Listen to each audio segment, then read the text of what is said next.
Brennifer. Ahoy!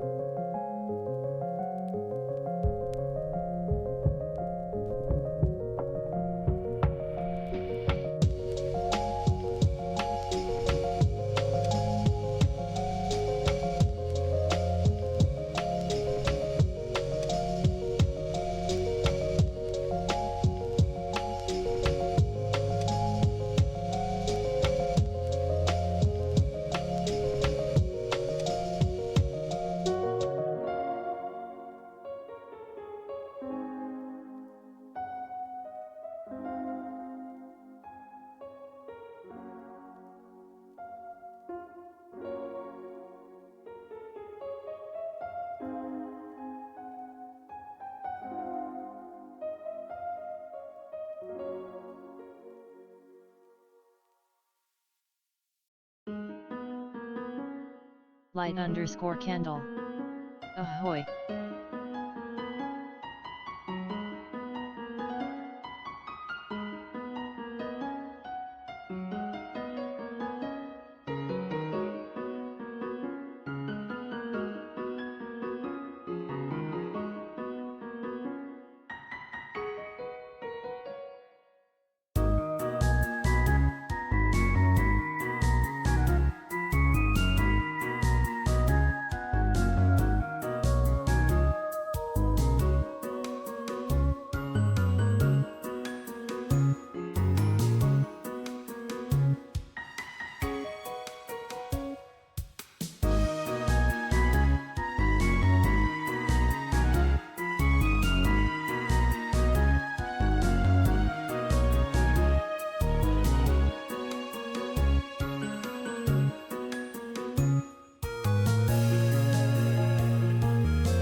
Hello, hello.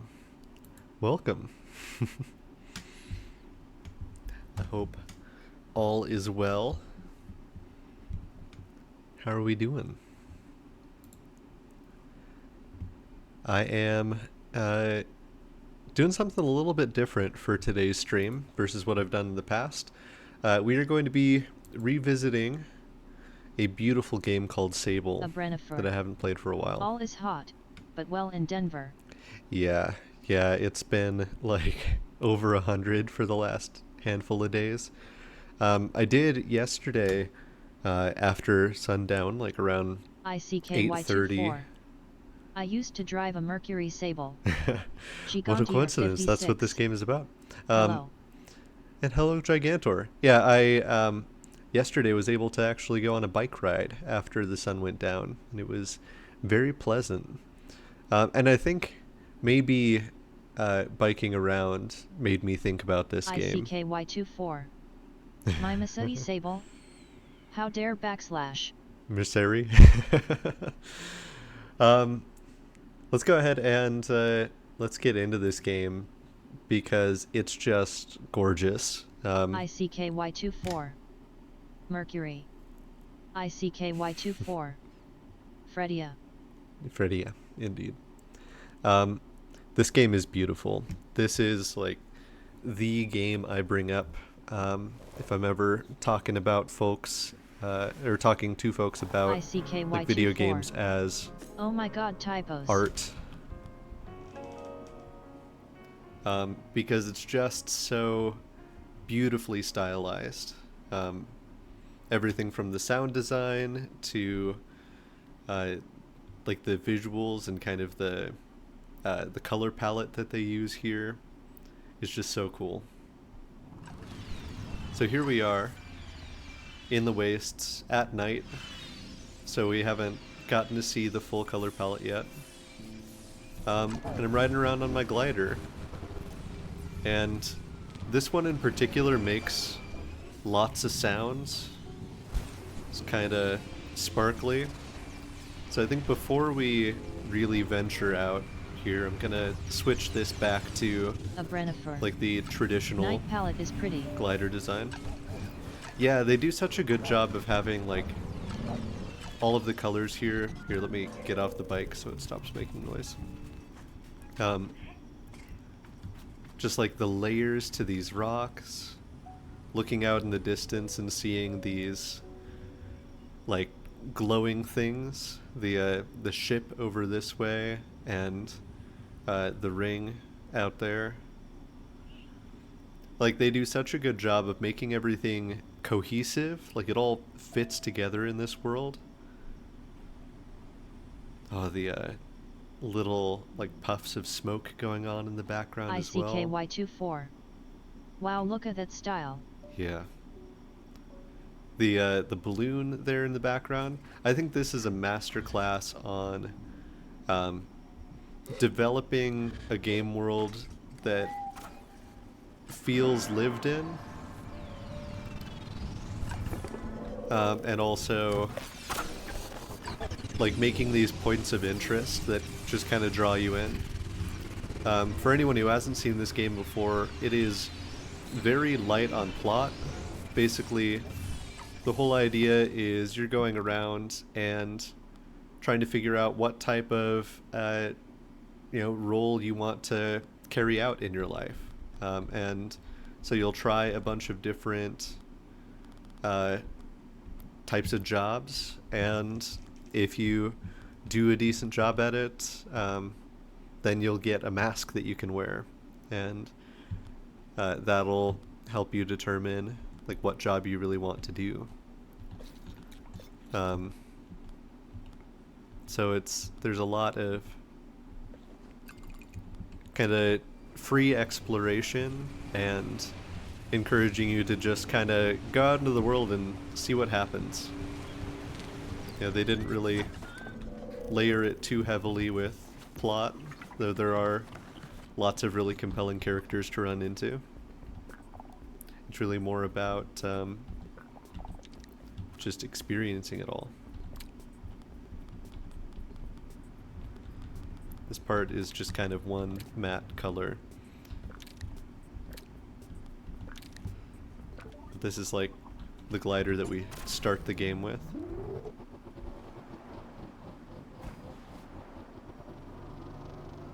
It's a little bit gentler, a little quieter.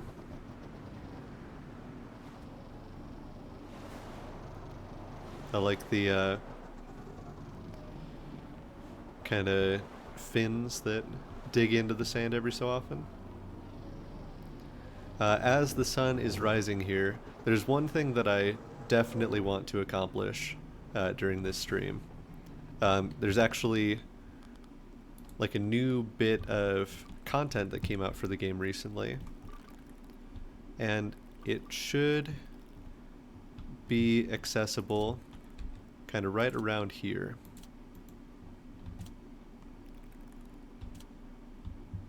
Oh, interesting. I guess I've got all of my map markers around. I think I accidentally set a whole bunch of them up here because sometimes the mapping doesn't work out perfectly. But that's kind of where we're going to go.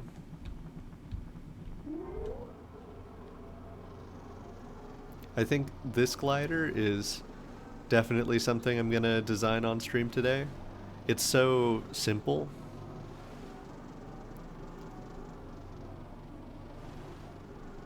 But the glider is like really kind of the main character of the game. Just the glider and Sable. Got the sun rising over the hills there.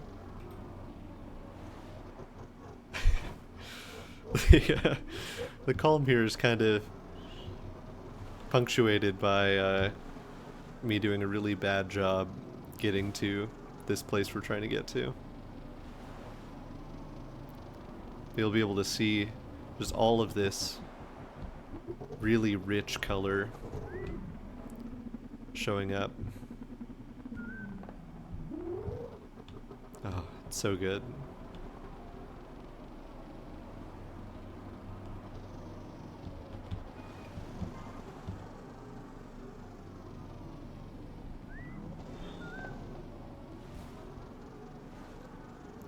So what's everyone been up to this weekend? How's it going?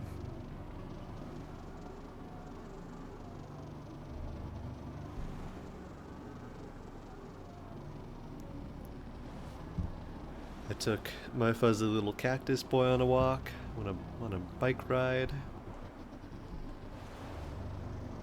I went down to Orem. It's been a nice chill time.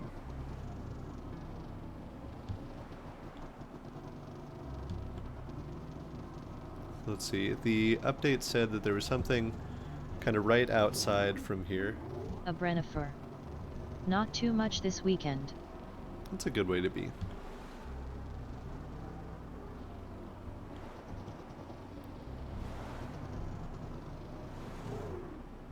Oh, you know what? I think that that's actually the like last quest trying to draw me in.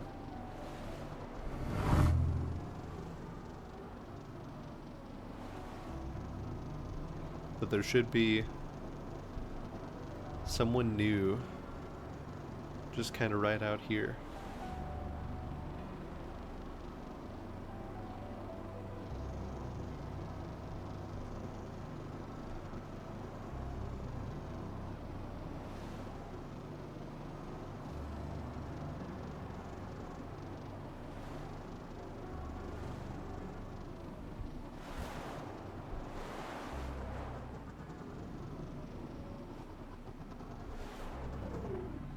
I think they said due east of the canyon, so yeah.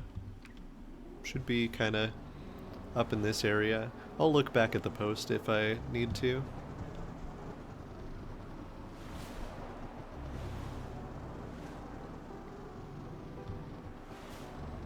But right now I'm just enjoying this space.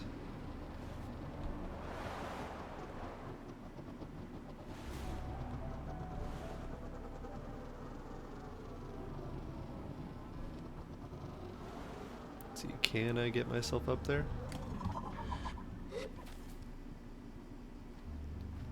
Just barely.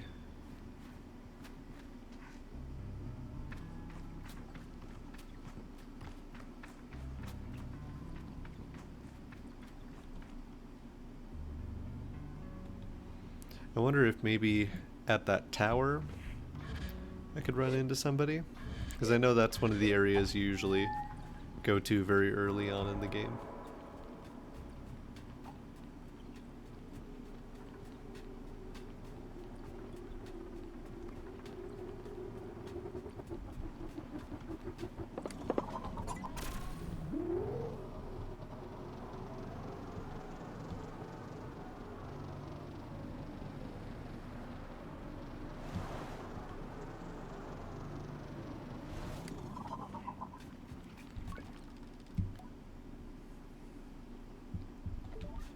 Okay.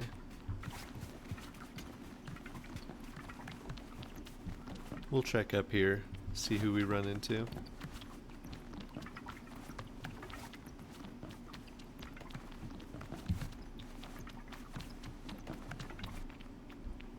Nobody up here.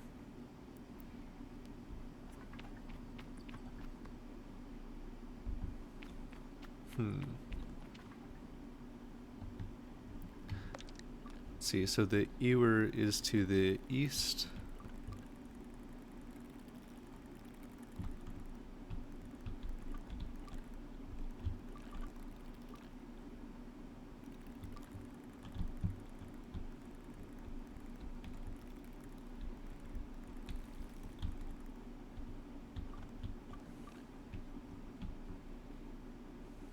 Here, let me actually pull up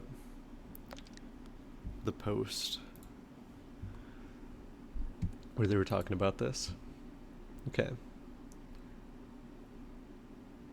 Just outside of the Ewer Canyon, where Sable's journey first started.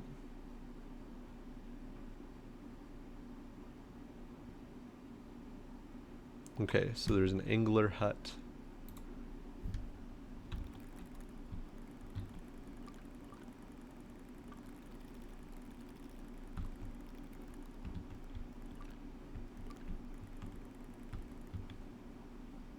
somewhere out here. Let me pull that up, see if it... Okay. You find yourself in Sansi just outside of Erie Canyon, searching for a fabled angler named Yoshi.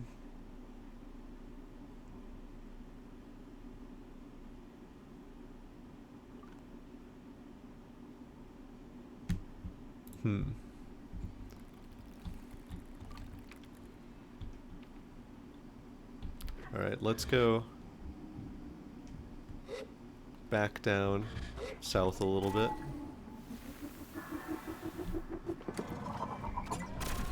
See what we run into there.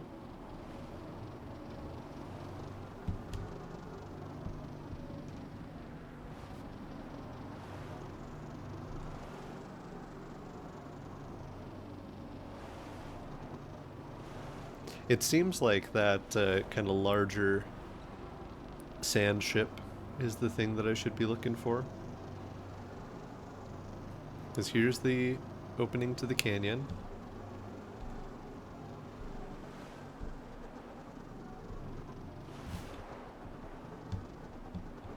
Let's try to get on top of this hill here so we can look around.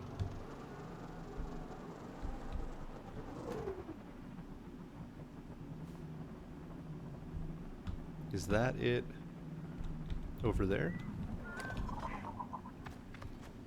How do I get my telescope out again? That's how I sit.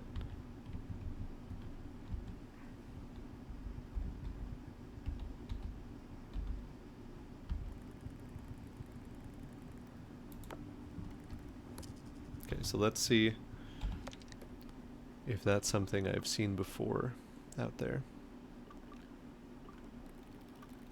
Doesn't look like it. So I think that's a good candidate for what we're trying to find. Unless that ends up just being a rock, but it seems kind of detailed for a rock. Though now I'm getting closer, it looks more rock-like. I think that's just a rock.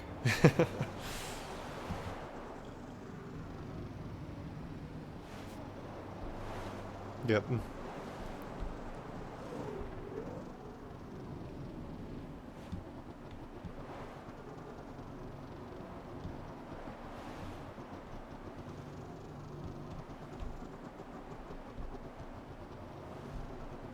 mean, I guess I could be wrong about what canyon I'm going for. And we've got that little ambient soundtrack coming in.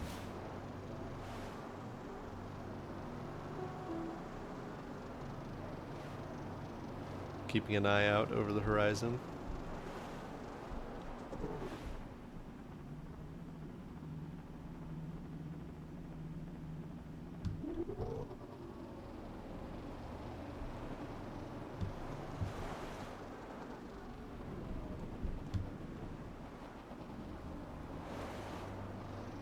Here's the stag beetle nest.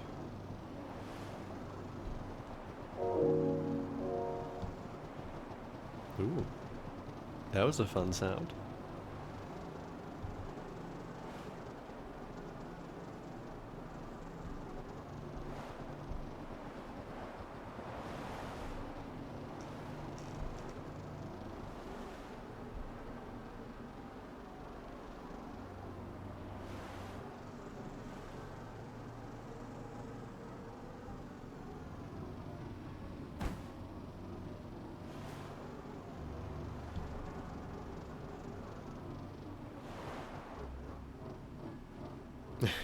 Huh.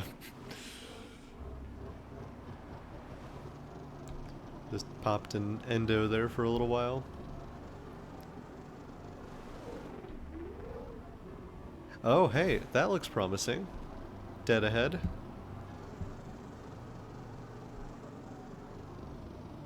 Yeah. I think that's our boy.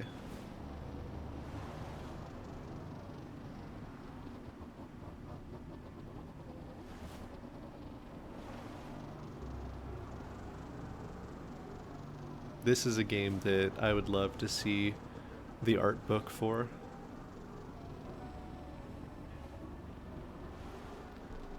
Yeah, this is something new. Hi there, friend. Oh, oh, oh, oh, oh. There we go. Killed it.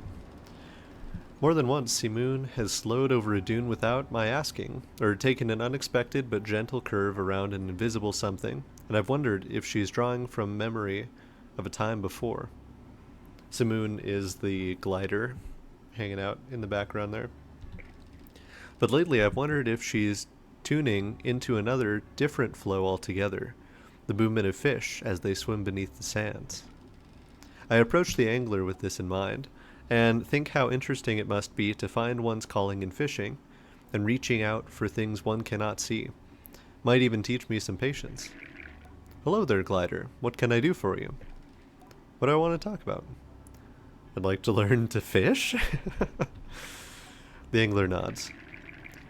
Fancy the angler mask, eh? Hope you're more patient than some of these gliders. I'm very patient. I'm certain, he smirks. Well, either way, the first thing you'll need is a fishing rod, and I'll give you one of my old ones. Good for a trainee. Take this. You can use this to cast off anywhere you can find some sand. Anywhere? Anywhere. Whether you get a bite or not will be another matter, but that's the trick of being an angler, feeling it out. I nod. So if you want to earn the mask, that's how you do it. I'm not here to waste your time if you're not here to waste mine. For your first badge, all I'll need to see is some fish from right here in Sansi. Bring me a bellow guppy, a pebble eye, and a pillfish, and we're good. And remember, every species has its own habitat, so you'll have to search around to find where they live. But word to the wise, a lot of fish survive by nibbling on the roots of plants. That should give you a place to start. I thank him and depart. Alright, so there's some plants over here. I would believe that this is a place where I could find some fish.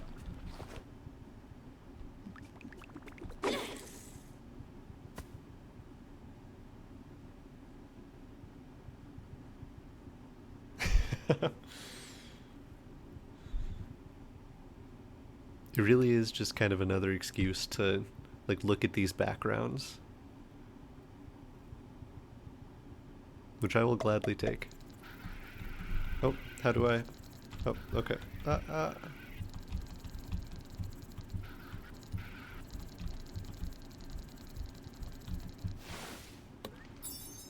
Hi, buddy. A dopey dart. Found across Ansi, these goofy-looking fish are extremely quick but remarkably unintelligent. A bland but nutritious offering on plates across Mitten. Well, thanks.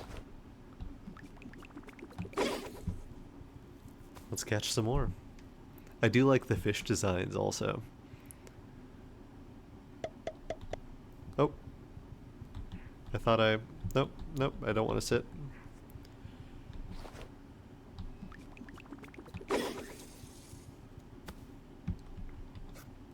Oh, I see. So if I reel it in, it just immediately goes away.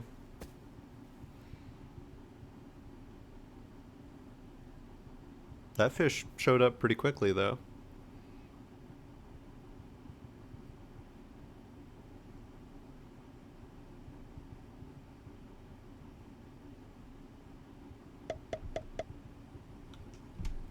Do I have to click to reel it in?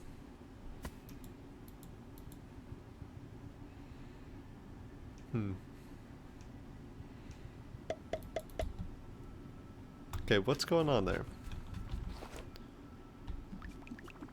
I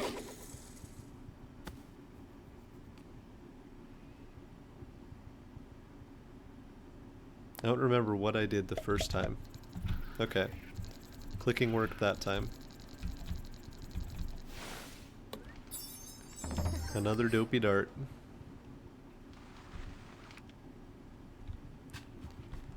Let's see over on this side what we can get.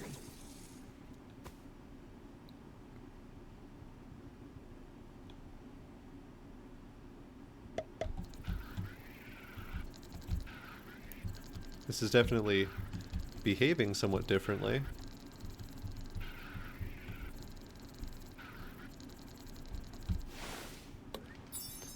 Hi there.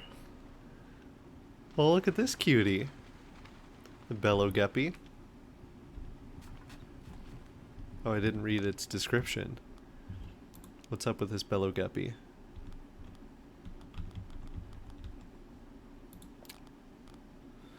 It pulses its way through the sands using an air propulsion system that grows at the end of its tail. When frightened, the force of propulsion can cause the bellow to drop off, leaving the fish stranded. Tragic.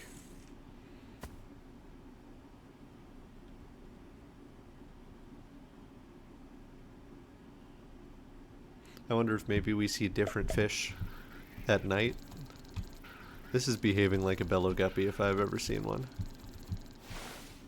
Yep. Okay, so we saw bellow guppies over there. We saw our dopey friend in the middle. I don't know how granular this is. Like, we might get other types of fish over here.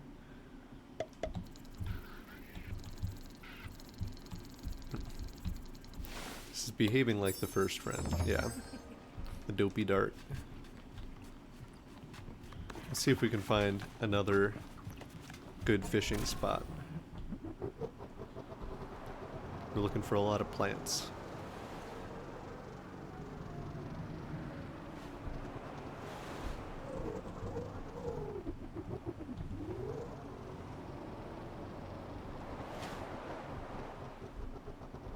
This looks promising.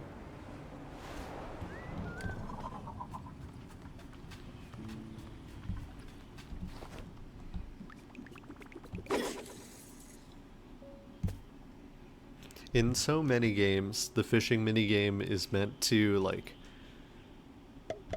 kind of let you take a load off, not have to, like, do anything that requires a lot of thinking. I feel like this game is so mellow to begin with that this kind of is just within the same, like, level of activity.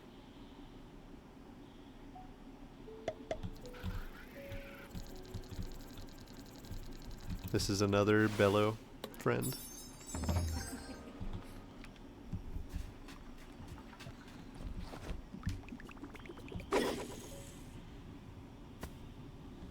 I think it might just be a matter of luck if I am able to get a different kind of fish.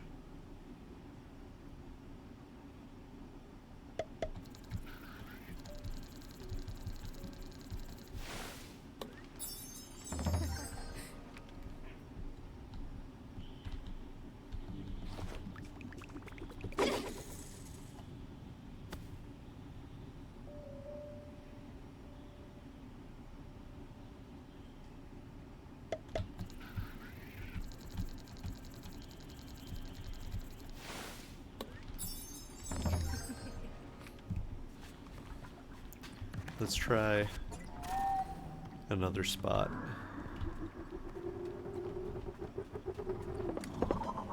Just kind of roaming the world with Simu.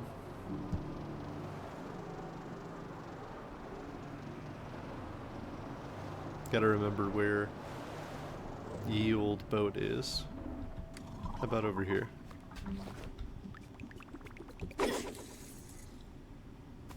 I guess I'm proving to not be terribly patient.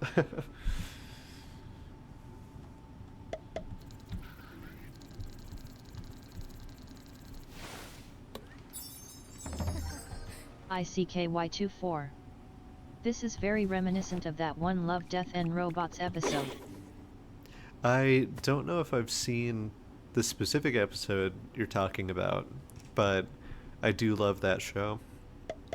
And this is definitely, yeah, kind of similar aesthetic as far as, like, very beautiful, kind of post-apocalyptic. Everyone in this world wears a mask of some sort, but they don't all seem to be like very functional masks.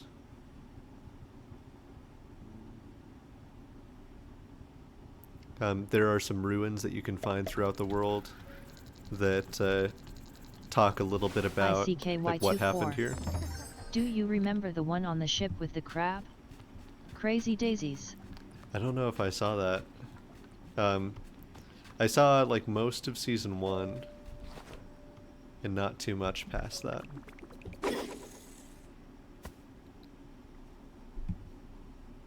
I love these little air currents flowing around in the background.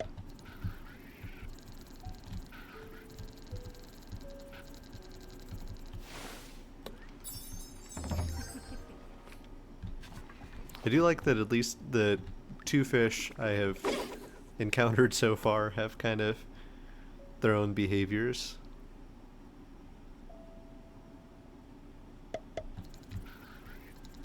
ICKY24.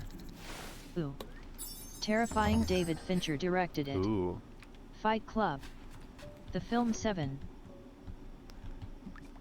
Let's try giving it kind of a weaker throw. I wonder if there are some fish we see with a full throw versus a smaller one. This is behaving like a bellows guppy.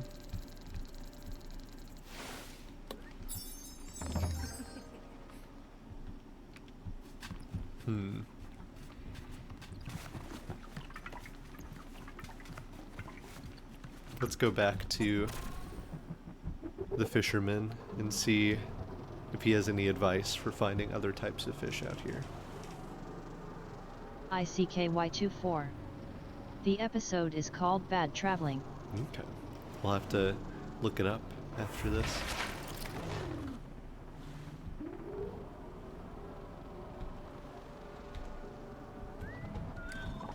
I do think it's fun that the developers made that reference to Simu, the bike, ICKY24. sometimes. Hope you have a night light. Is it that spooky?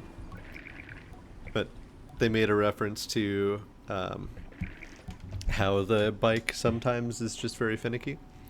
How can you learn more about fish? Simple, you can catch them. I said learn. Catching fish, you have to watch them. You learn how they move. You learn what they want, how they live, how to outthink them. Ask if fish are really that clever. Psh. It's like asking a fish if you're really that clever. What would it say, you think? You couldn't fathom it. I ask if that's a joke. He looks at me blankly, and I explain perhaps fathom was a reference to depth. No, I'm dead serious. If you got into the head of a fish, you couldn't make sense of it to save your life. They're mysteries. Sounds like some of the critters I've got around here. That's why observation is key. I tell Yoshi I'd really like to learn more, to do more observation, but that I did sort of mean a more conventional means of learning. I hear the air leave his nostrils, a breathy laugh.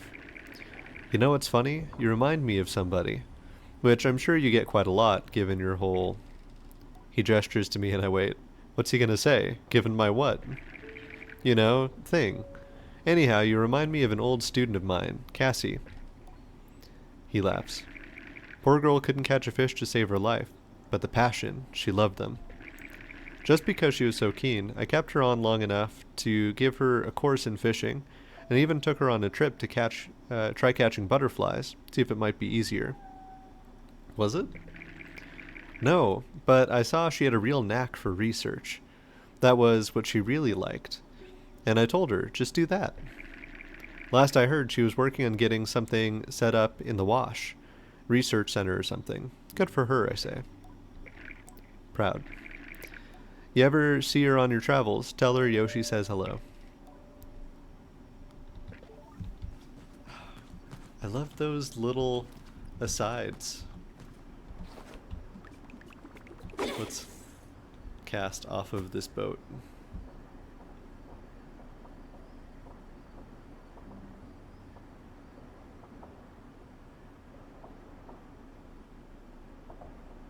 I like how it kind of sways around gently.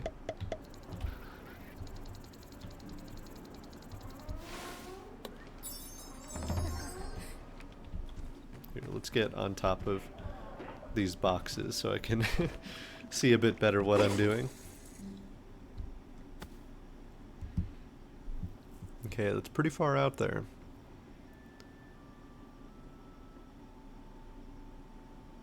We'll have to see if there are actually fish around. Oh, you're a bellow guppy.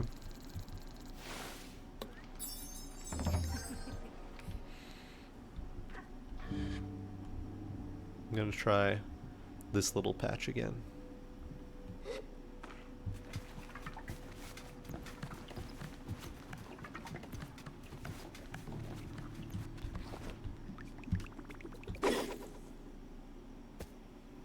I wonder if different plants maybe appeal to different kinds of critters.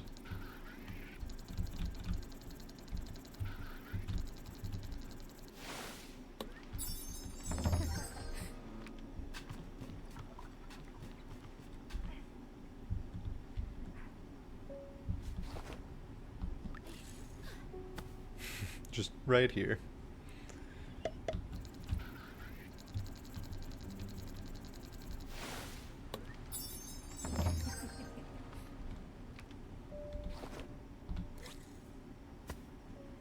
Just right directly on this plant. We're doing science now.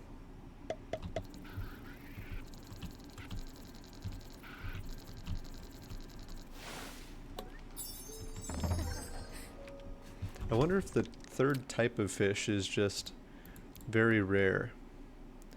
Catch a bellow guppy, catch a pebble eye, catch a pillfish.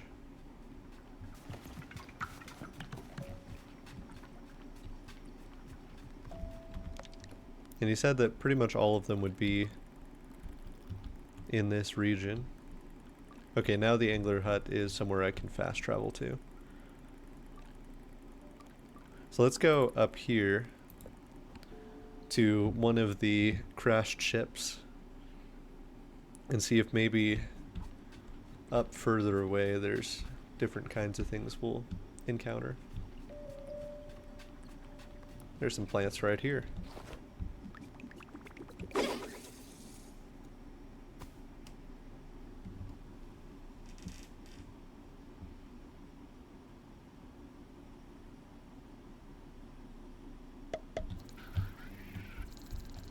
You're acting an awful lot like a bellow guppy.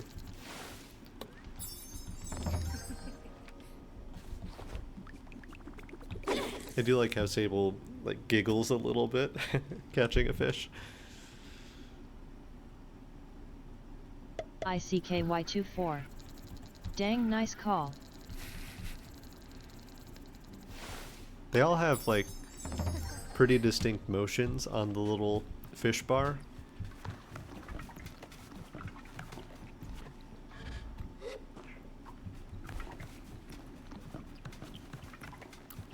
We'll try some of these plants up here.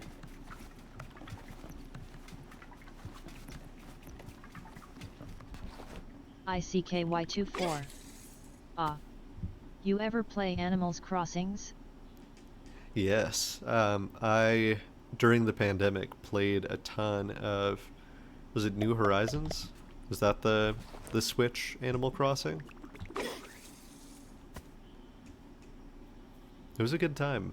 I never really got into like the time travel stuff, like you know, tricking the game into letting me do more than I really could in one day.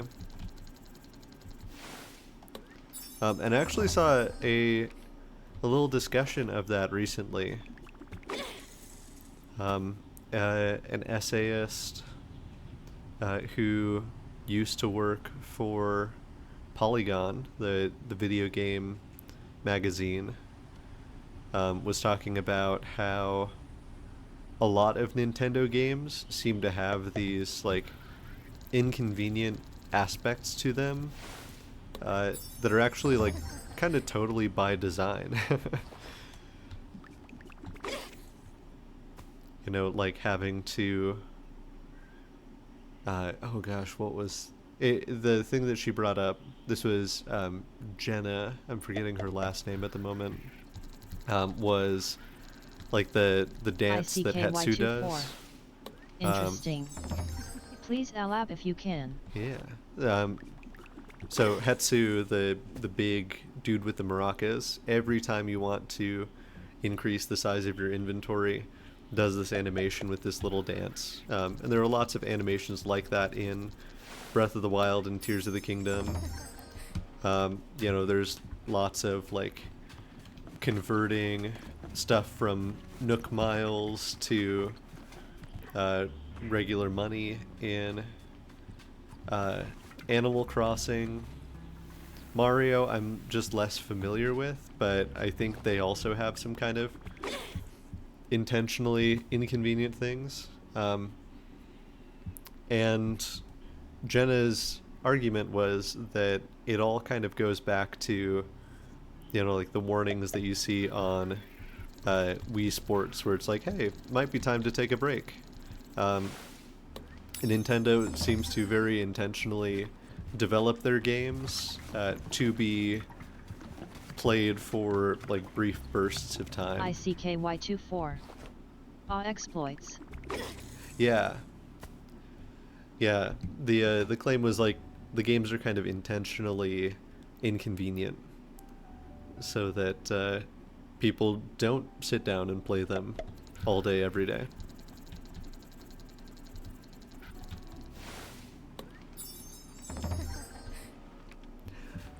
So I'm having no luck finding these other two ICKY24. types of fish. Oh right. So I think what I want to do is get Simoon back over here. And I just kind of want to ICKY24. look around the world. Go touch grass, kids, read some books. Literally, yeah. um, I want to look around and see what kinds of things I would be interested in designing. I think these rings are really cool.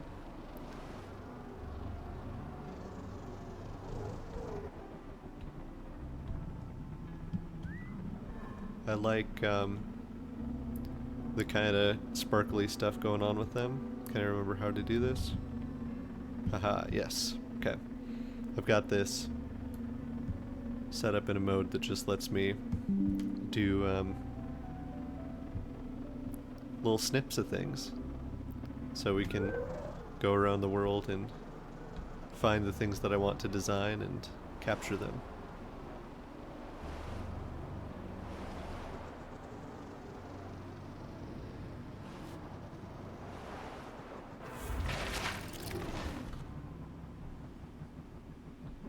So there was a sound there. Does that mean there's a fish in need of capturing?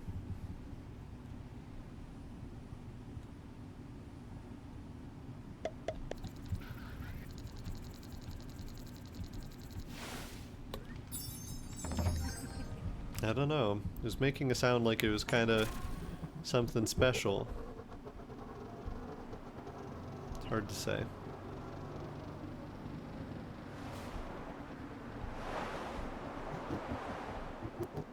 Look at that skeleton. And a little baby skeleton next to it that seems to just be kind of a scaled down version.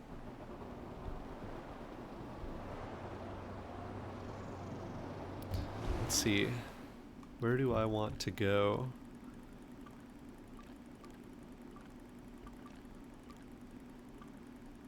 I think the Atomic Heart is what I want to check out.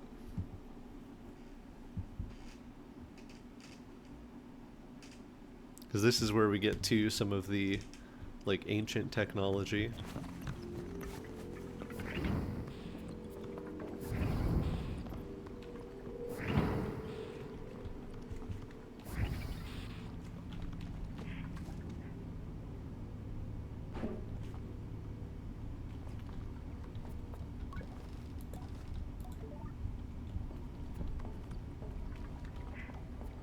Oh yeah, I forgot there's a like full-on crime scene here.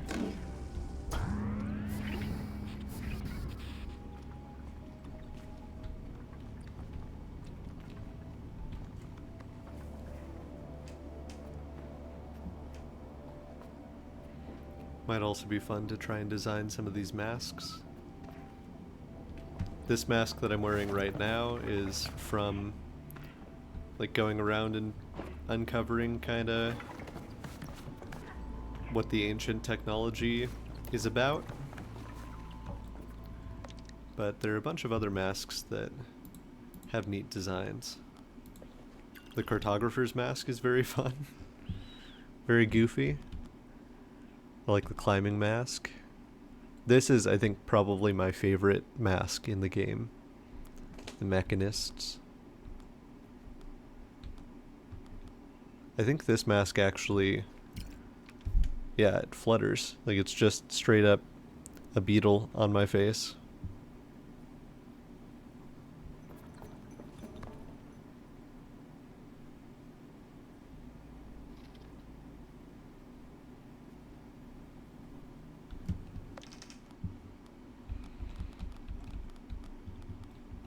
This is a classic mask in this game.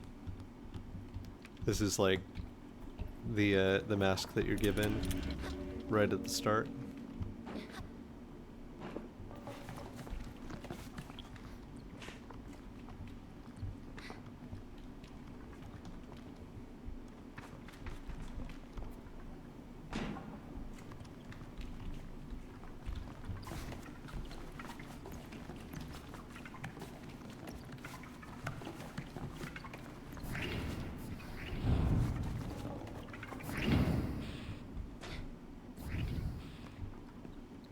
The doors are pretty fun with their coloration.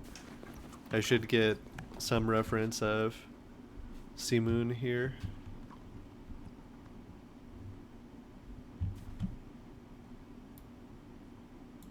And let's travel to like the main town, Ekria.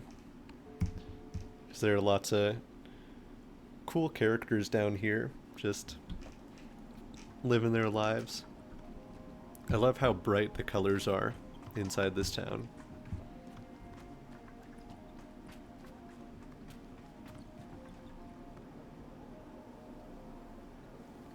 A Brennifer. Very pretty.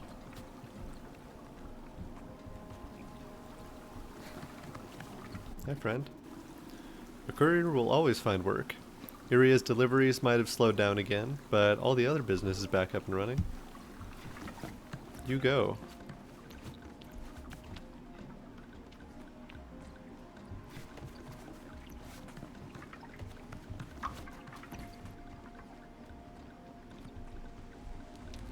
Got some fun pottery.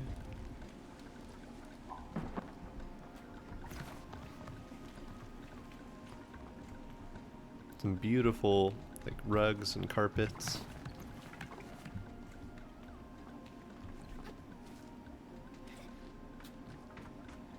Birds.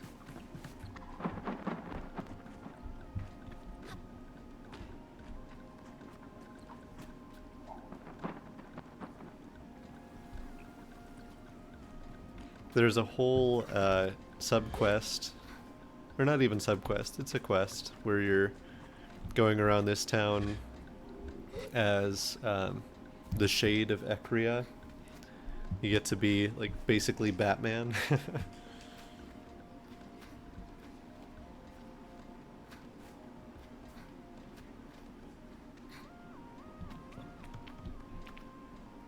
But I think some of this architecture would be really cool to design.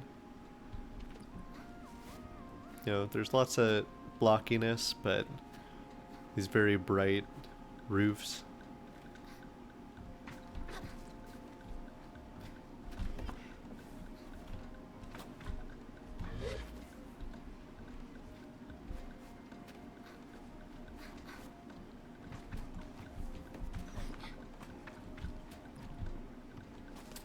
One other nice feature about this game is that there's absolutely like no damage system at all.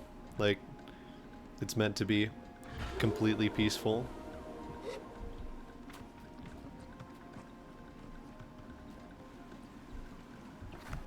Oh, you have a little nest over here?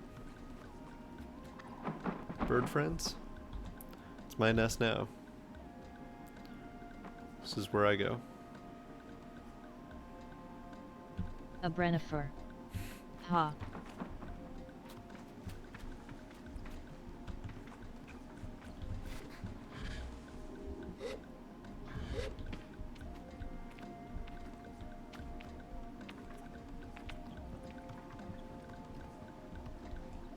This is a cool mask.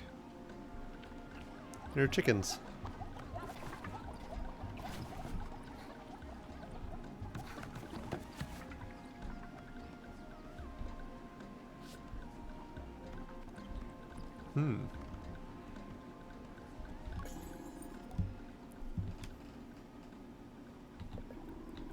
Let's see.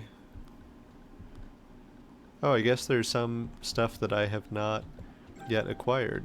So we'll go ahead and do that. Let's see, what other clothing do I have right now? I do like the Beetle Station clothes. This set is for the crystal miners.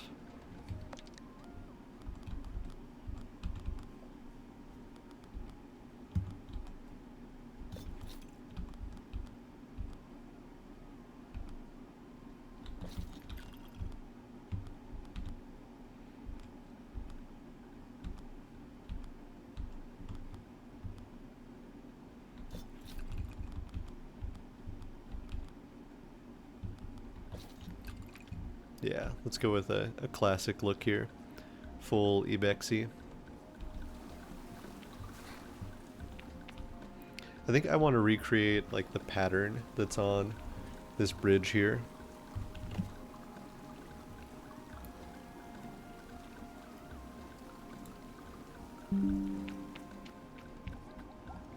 There's just so many gorgeous things in this game.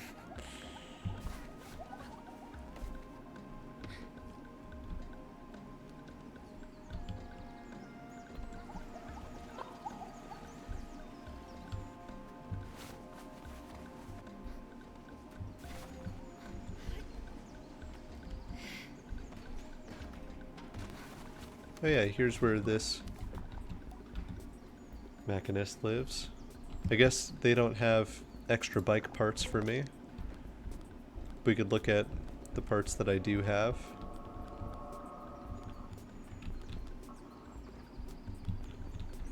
I do kind of like the Beetle bike design. Oh wait.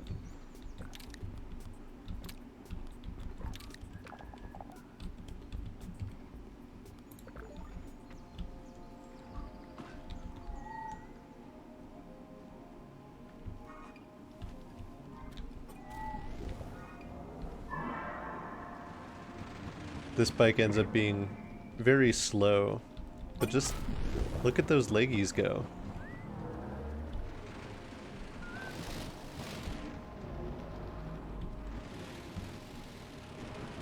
I like how the trail behind each type of bike is different. This just puts out like a ton of smoke.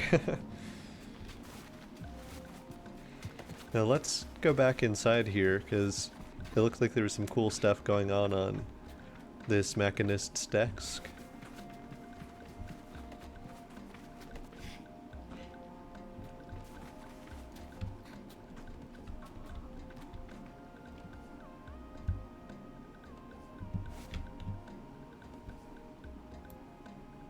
Just kind of a variety of things.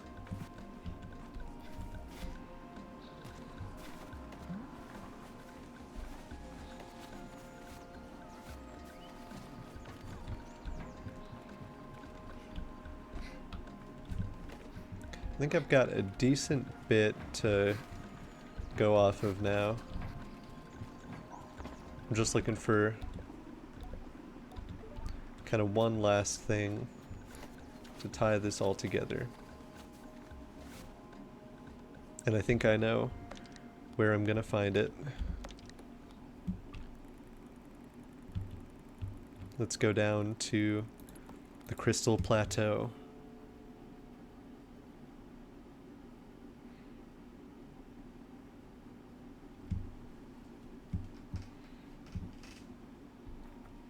These are the crystal miners. And there are... These things up on the hill are like ambiguously maybe like maybe people. A lot of the giant sculptures turn out to actually just maybe be giants from prehistory.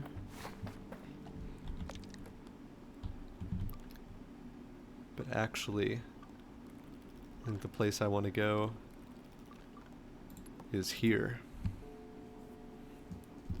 There are these 3 concentric rings leading up to the structure. Yeah, here we are. Where each ring kind of has these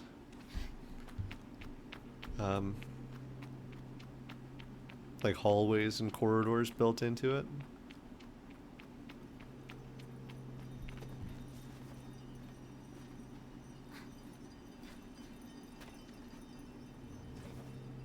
I wonder what happens if I cast off here. Oh no, didn't want to put it up there. Yeah, let's have that go all the way down below.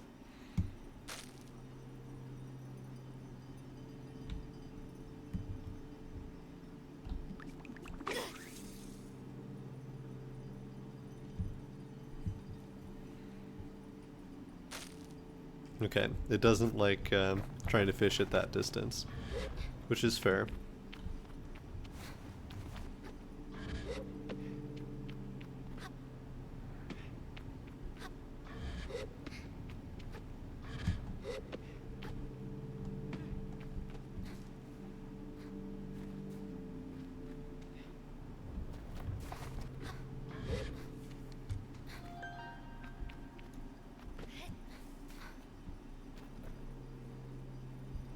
This is just such a cool place to stand and just see the wasteland around us.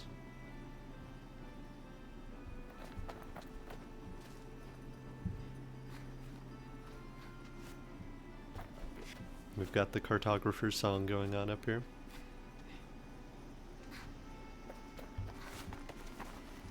Hi, friend. Oh, I guess I can't climb your ship.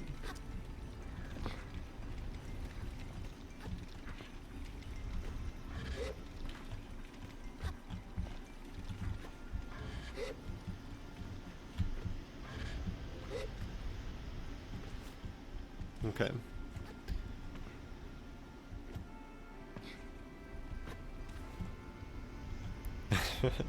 This is a little precarious. I don't think I'm going to be able to get up to the balloon itself. But here we are.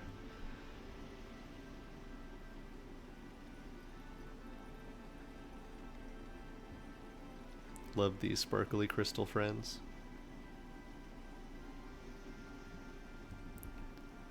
Let's see. There is one more place I need to visit.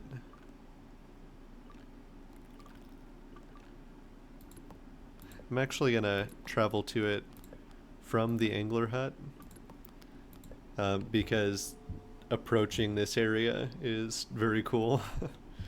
I don't want it to just drop me in.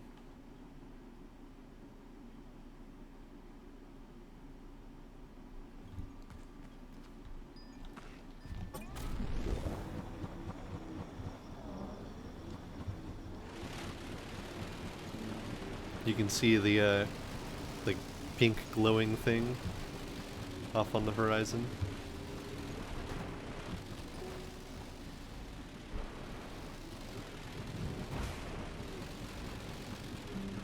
Yeah, the insect bike is really struggling.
Here they are. Here are the friends.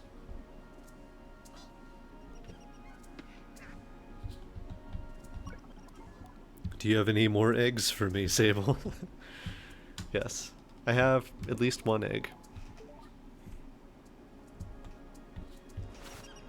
I need to find the rest of them to open this up here.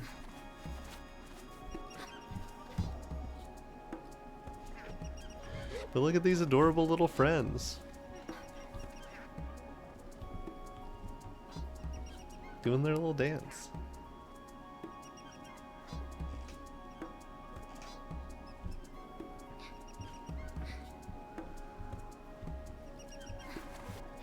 I can become one of them.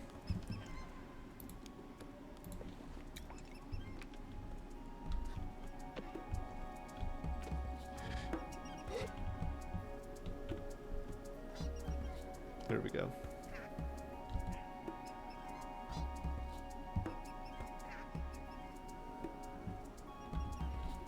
So I definitely want to get a picture of these guys. And also the Queen Chum.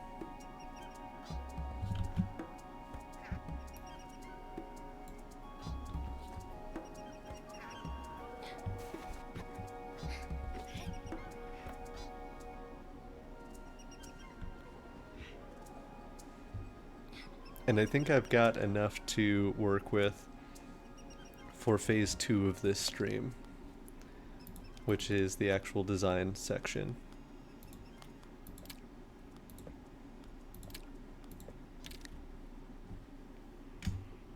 So we'll go ahead and start moving into that.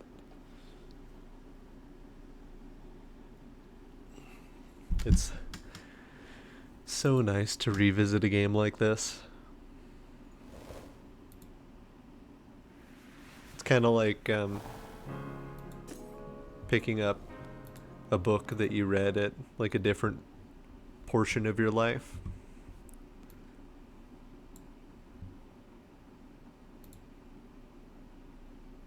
Okay, good. I'm reconnected.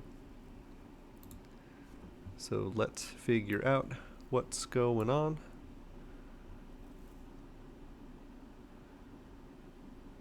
Where did it save all of the things that I just got? Should be in screenshots. Yes, here we go. Okay, I'm gonna start with Simoon, because I think that's gonna be a quick one. Nice to get back into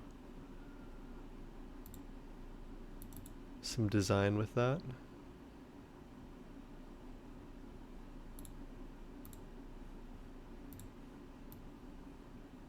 Here we go.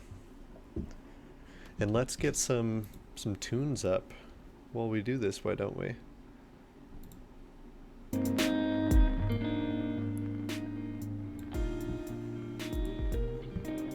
And I'll change the category to just chatting. There we go.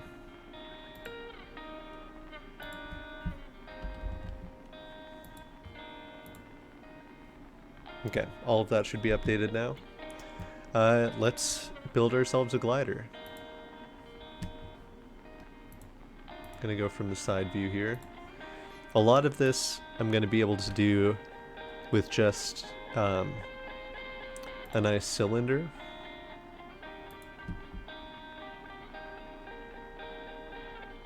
So let's start with the very front of the bike. Got kind of this. It's actually going to need to be narrower than that. Then coming down to kind of a smaller nozzle on the front.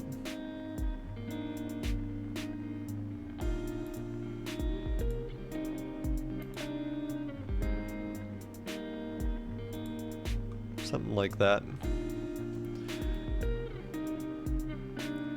And then on the back,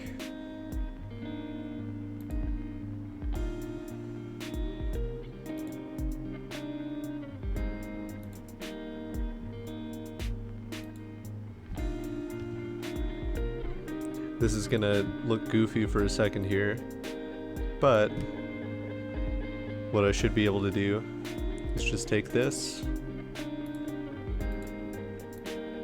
revolve it around there, and that's pretty much what we're looking at for the front of the bike.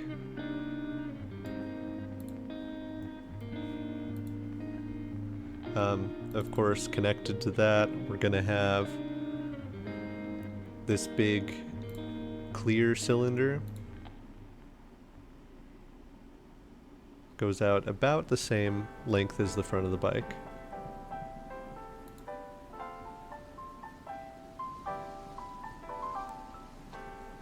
And then that meets up with this back part here.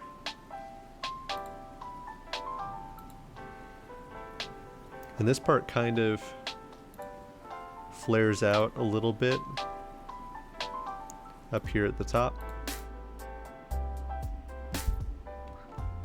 Maybe not quite that extremely.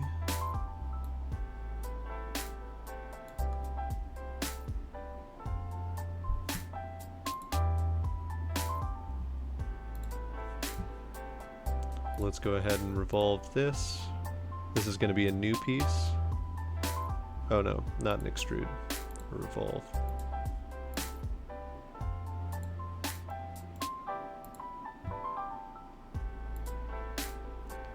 Because I want this piece to be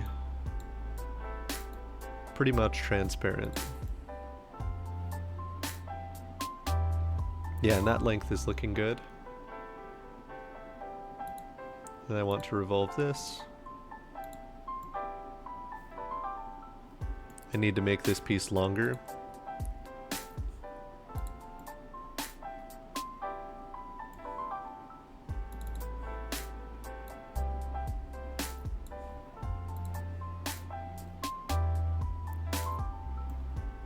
Oh, and I need to make sure that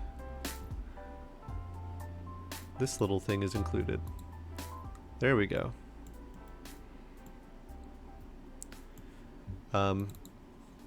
Other thing I'm gonna add in here is this little friend that we've got in the center. Like so.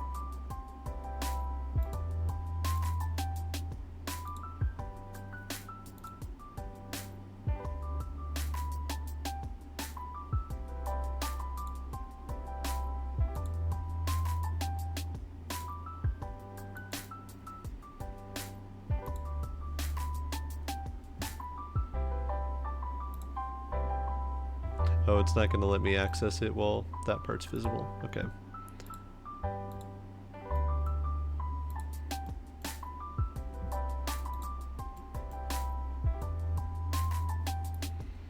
And let's just make this part. It's red when it's stopped, but it's like a bright green when it's in motion.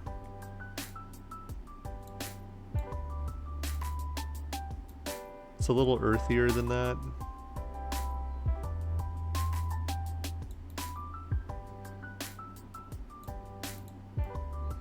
We'll just kind of have that as is for now. So that's going to be the front of the bike. Then we've got the next piece is kind of rectangular. So it's going to go from like here out.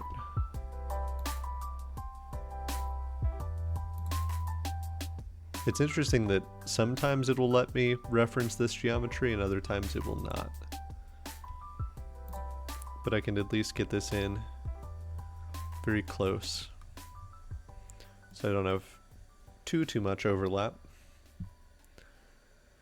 Let's see, this is gonna, go over the lip a little bit. It goes back not quite as far as the entire thing, but a little bit further than just the base.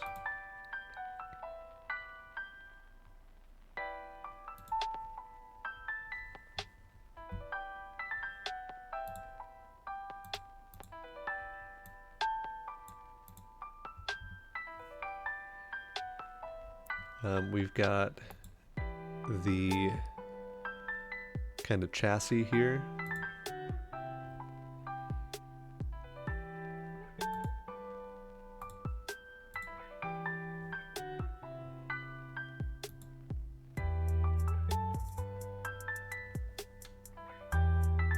And we'll have the control sticks kind of put up there in a little bit. Right now I'm just kind of getting the rough exterior.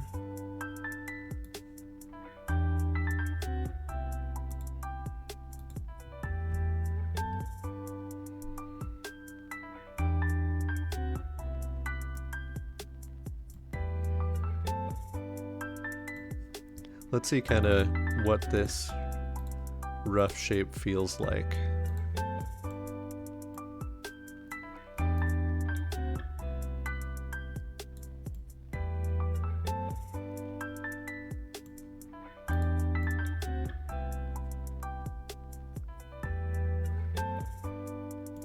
Okay, let's get a, oh actually, first of all, let's make sure this is creating a new piece here. We don't want it to be connected to that. Let's go back in here and work on building the seat itself.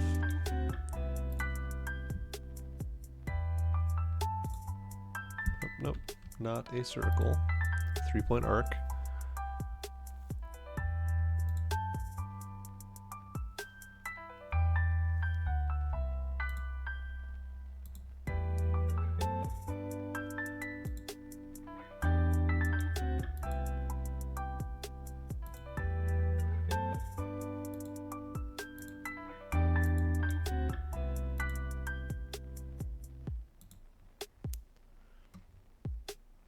I feel like something like that works out pretty nicely for the seat.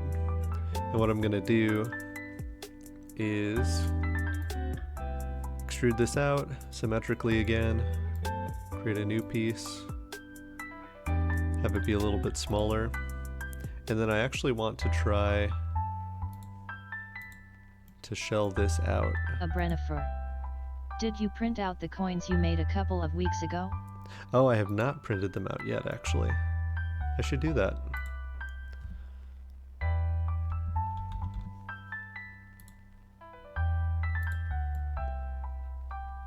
So I can kind of shell out the seat like that.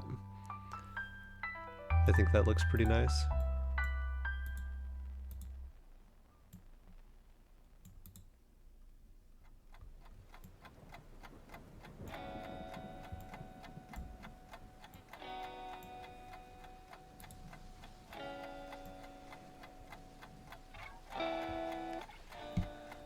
We've got to get this little bit of detail work out here, right?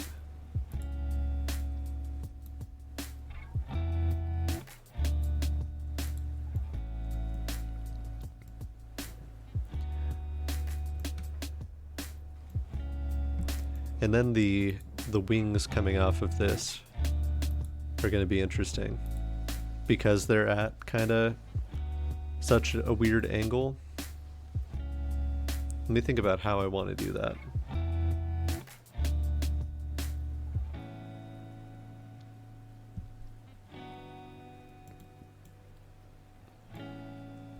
You know, my best bet might be to add something into the side here that's kind of carved at that angle for it to meet it at. So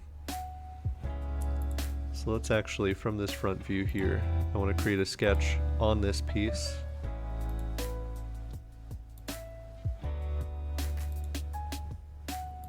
Gonna do that. Lemon kind. I'm gonna remove all of this. Hello. Hello, Lemon. Welcome. Yeah, so I'll remove that like so. And don't worry, I'm gonna mirror everything over to the other side. Although I really should probably mirror A Brennifer. this sketch across. Lemon. How's it going, Lemon? Lemon kind.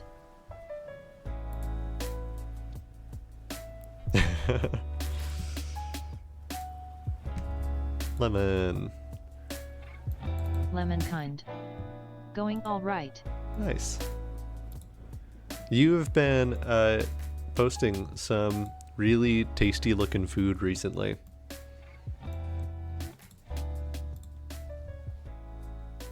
Oh, I don't want to extrude that whole thing. I want to create a sketch here. So the wing is about yay long, I think.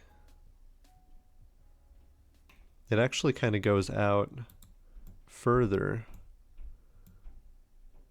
Like it kind of meets with that body there. So first I'm going to extrude and add just a little bit Lemon that kind. direction. Thank you. Magba Hagi and I have been making yummy food. Excellent.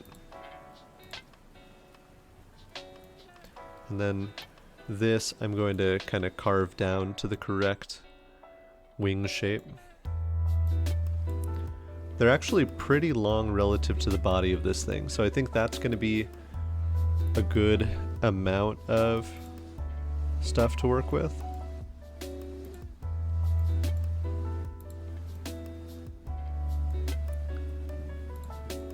And then on this face I can kind of carve out the shape I want. So definitely along the back we've got this kind of wide arc.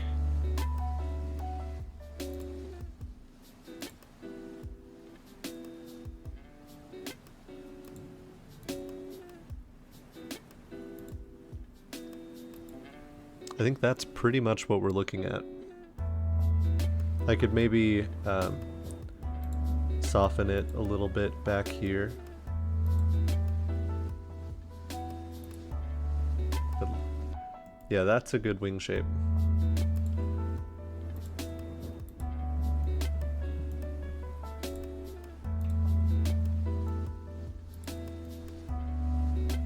Nice. Okay, so now all I have to do is mirror this across this plane. Now we've got two wings. And then, I mean, besides like correctly coloring this thing, basically all we have left is the Sweet back of the Pockeye bike. Fluff. A light candle. Hey, welcome Pocky. Sweet Pockeye Fluff. Long time no see.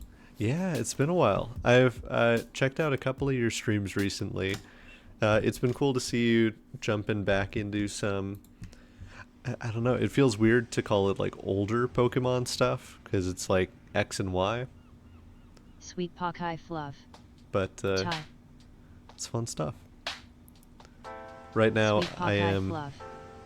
Gen 5 is 2011. Okay, so Sweet it is Pockeye it is Fluff. older. So kinda older. I don't know, I got into Pokemon like right from the get-go, so it still feels like kind of new to me. I feel like that was like right around when I sort of dropped off. Let's see, what are we trying to do here? Let's... Sweet Pockeye Fluff. I feel that. Set this up back here. I'm going to, yeah, create an arc like that. I think that length is probably good, Sweet but Pokai I'm going to fluff. cut this down a little bit. I try to visit streamers as much as I can. Yeah, it's a good way to be. Sweet Pokai fluff. And realized I haven't been here in a while. Yeah. Right now I'm designing some stuff from one of my favorite games of all time called Sable. I would highly recommend it. It's got like a very cozy vibe to it. Sweet Pokai fluff. That looks so cool. Super. Thank you.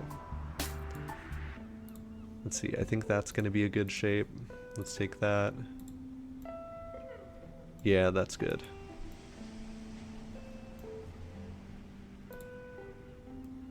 Okay.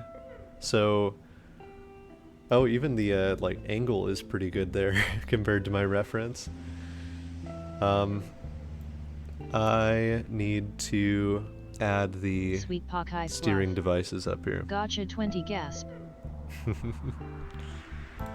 I think this is going to be like just about the perfect angle, what we've got up here. Oh wait, except I didn't make that a straight line. That is just a very soft curve. Okay, let's fix that real quick. Which sketch was that? Lemonkind. Have you played very many itch.io games? I haven't really revisited much itch.io since I did that one stream that was the like bundle for Ukraine stuff. Let's make this coincident with that. Okay, now that this is actually a flat thing, I can make a sketch off of it. The angle is going to be goofy here, but that's pretty much straight up and down on top of it. Here, you know what? This is probably the better way to do this. Lemonkind. I watched Magbahagi play a game called How Fish is Made and it was really creepy and interesting. Is this the one where you're like working in a factory, but then also like half of the screen becomes this kind of daydream thing? Because I remember seeing a game like that.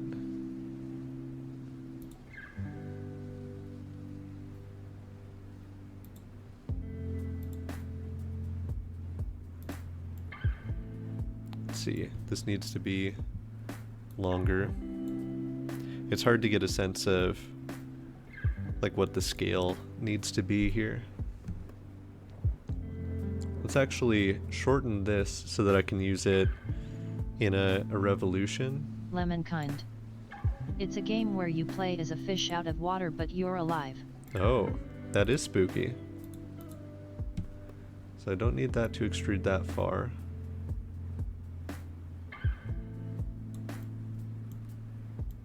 Oh, and let's actually deselect this piece so I can do what I was just talking about.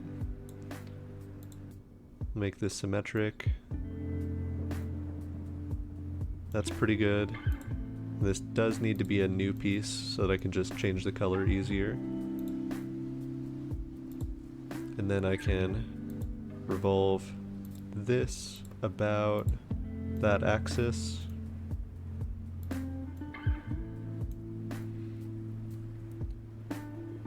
Then I can mirror this across this plane.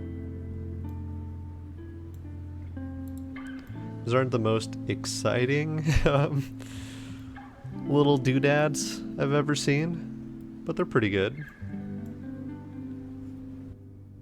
Let's turn off that sketch there.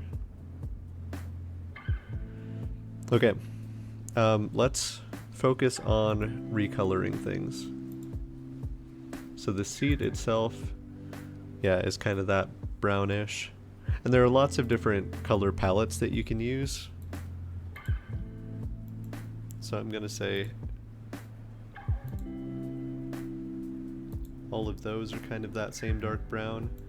I should do some more detail work on this so that I could get those different like sections of color on there.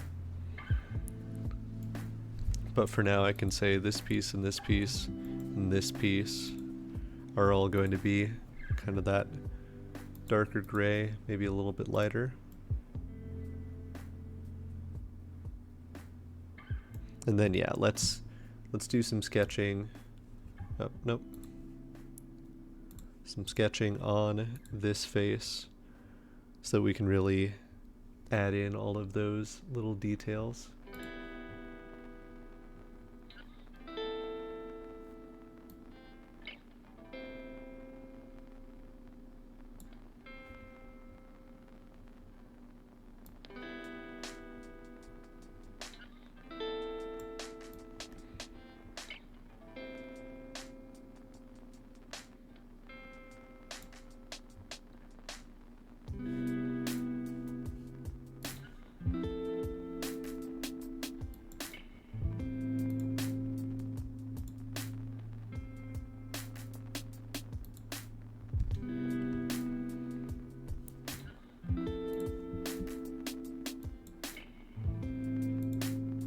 What I'm doing right now is actually kind of the technique that I learned from last stream, actually, where I was trying to kind of inlay some detail, some shapes.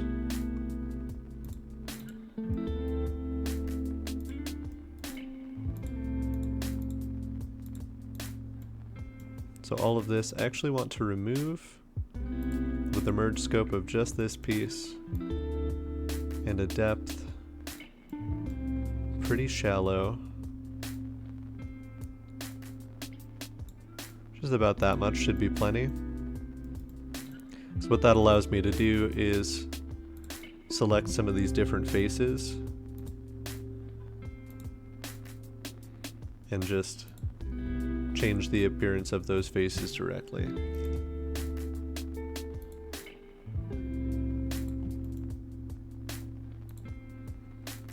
These need to be darker. That adds like a nice little bit of character to this, I think.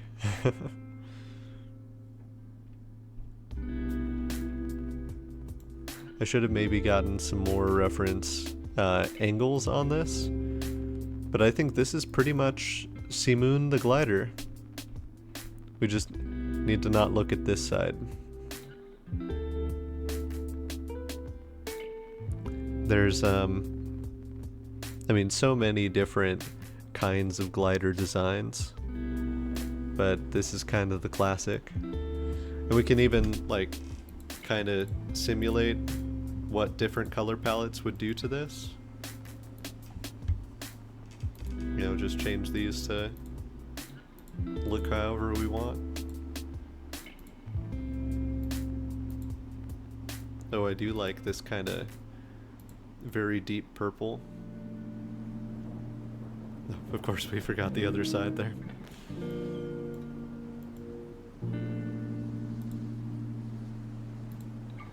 There we go.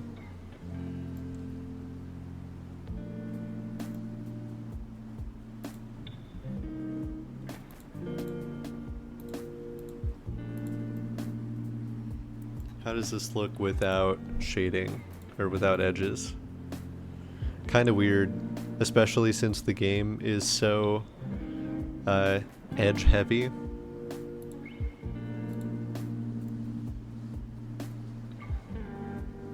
But I think that's pretty good for our first design here. Now let's see where we want to go from there, because I've got some architecture options. I've got the chooms. Let's see about this. So I wanted to design this bridge, really, because I like that kind of lattice pattern through it.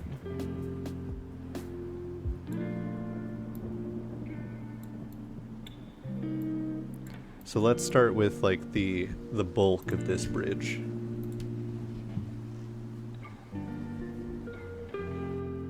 I also like that the colors there are really like reminiscent of copper. So we're gonna start with just like one broad rectangle. I'm not too concerned about scale here, but I'll say let's make it 4 across and maybe 12 long so that we've got plenty of bridge to work with. I'm gonna make this pretty significantly thick. I think just about 2 is right. I'm just looking at the image here and like how wide that bridge is. Get some kind of perspective on it.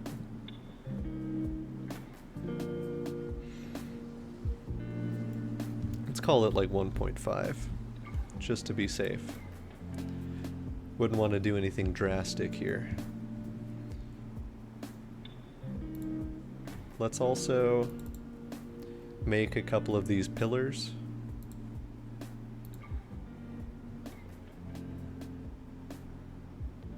I think they can be like 1 by 1.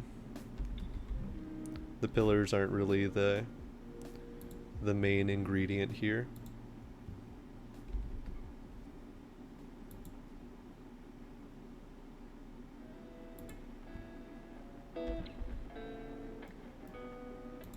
I'm just gonna extend this.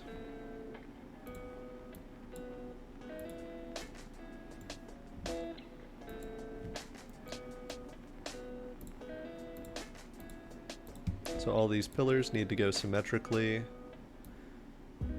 pretty high up and pretty far down, as we'll get the like awning portion on top of this too. And these are going to be new pieces so that we can change their color and such. They're all going to have feet along the bottom here. But I think, yeah, I can do a linear pattern. So actually, let's hold up a second here. Let's say, I think there's going to be a more sensible way to do this. So rather than doing anything with those on that plane, I'm going to go from this plane here, create a sketch, just to demonstrate what I want one of these to look like. Let's have it go 5 down, 1 across, go up another 7. Oh, no. Let's try that again.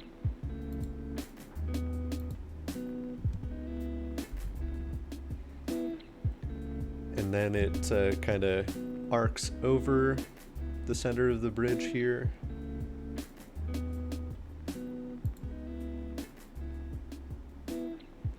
Let's just set that up real quick.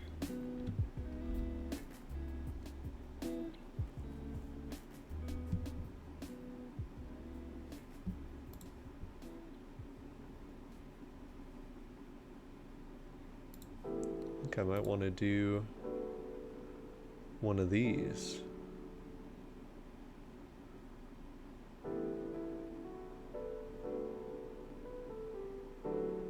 Yeah, I think that might be a fun way to set this thing up. If I'm gonna set that there though, I actually want this to be lower.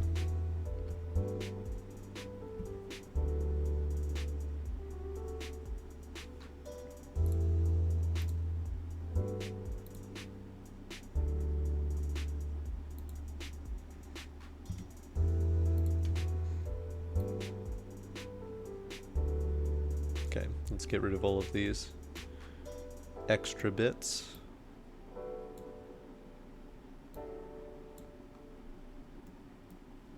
And the top is actually a solid block there. That's interesting. So this has to go down to that same level.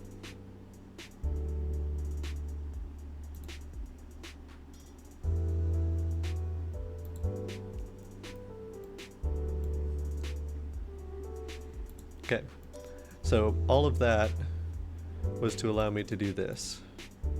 I can now extrude out this all as one piece. Just have it go out one unit. And then I can create a linear pattern of these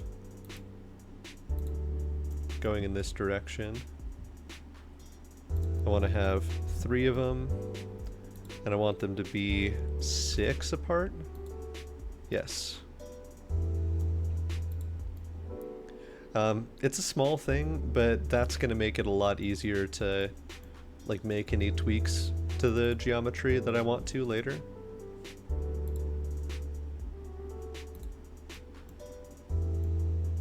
Like if I decided, actually I want these to have like a sharper top to them, I could do something like that, and now all of them have that same feature.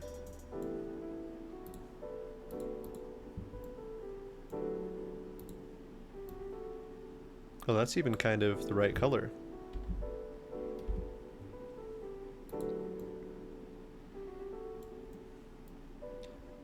Let's, just while I'm thinking about it,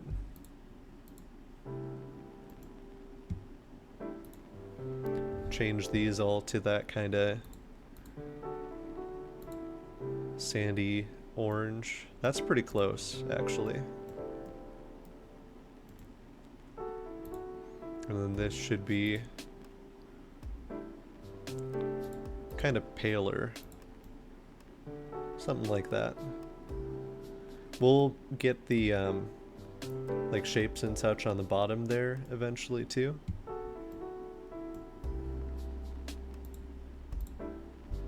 But for now, what I'm really interested in is building this railing. So that's going to cover over most of the screen here for a little bit. Here, I'll move it down here because I only need like a little bit of that railing for reference. But let's create a sketch on this plane since that's right up next to it. We'll have just kind of a rough idea of what one of these rectangles looks like.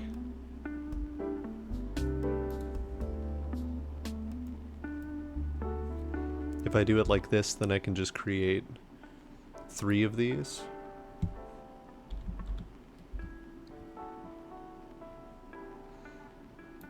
There's a kind of solid top to the railing, like so. Let's just call that 0.1.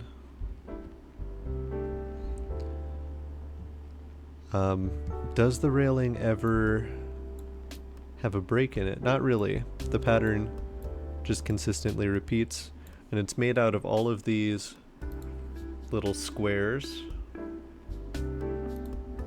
Probably about that large.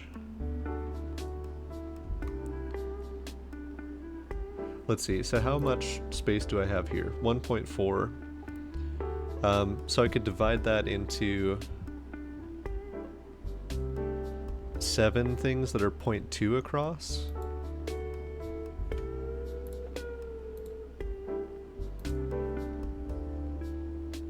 Well, hold up.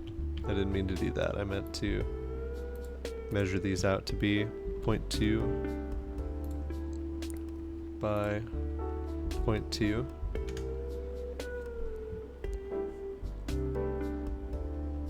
Although really there should be like 4 down. So these should be 0.35.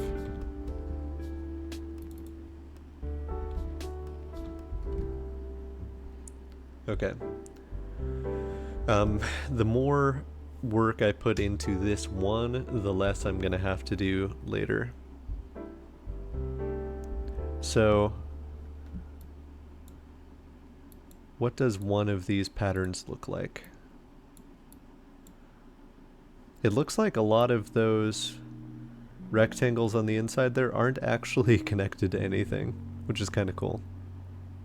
Oh no, they're connected around the outside. Okay, so here's what I can do. First, I need at the center of this rectangle,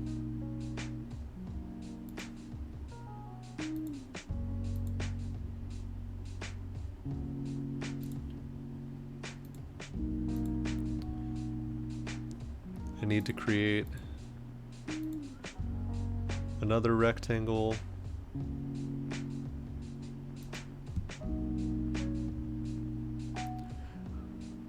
That seems just about right, so I'll call that point 3.125.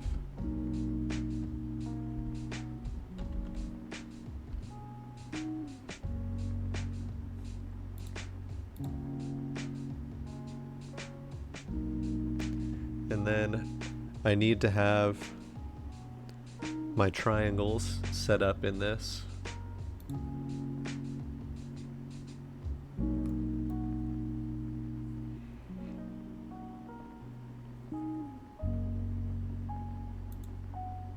And it seems like maybe the best way to do that is going to be to do something like this. I'm going to create these four corners, and then I'm going to do offsets off of them.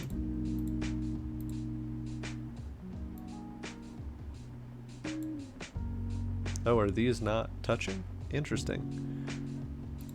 You should be there. What are you so angry about?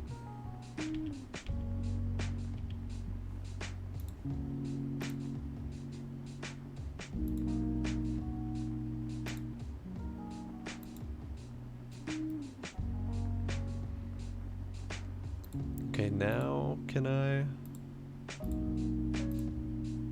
Yes, I can.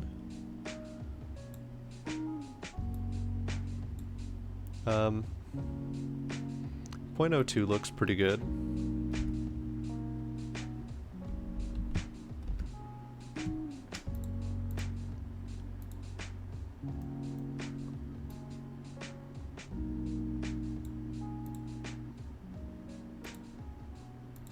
We'll do the same thing here.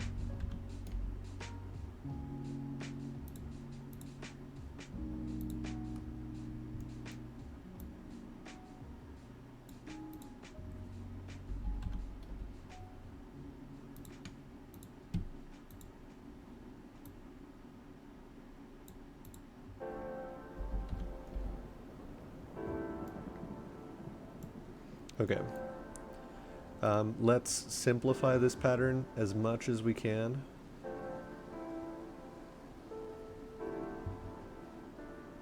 Right now I actually have them all touching in the middle, which isn't great. I need to create some dividing lines to separate them. Because yeah, they should be separate in the middle. Here, you know what? Let me just pull up a copy of this image that's larger for my sake, because I've been just using my little stream window as a separate bit of reference.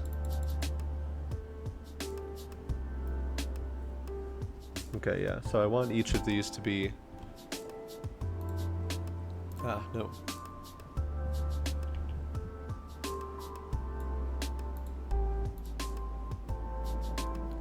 I want these triangles to be touching the sides.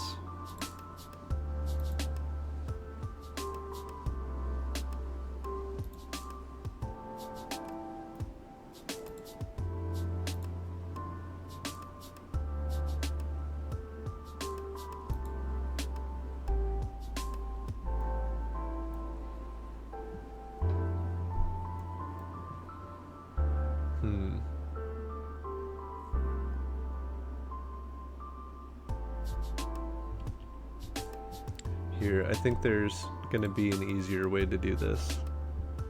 I think if I just go from down here to up here, make this, yeah, like 0.1 or 0.01. Same thing on the other side.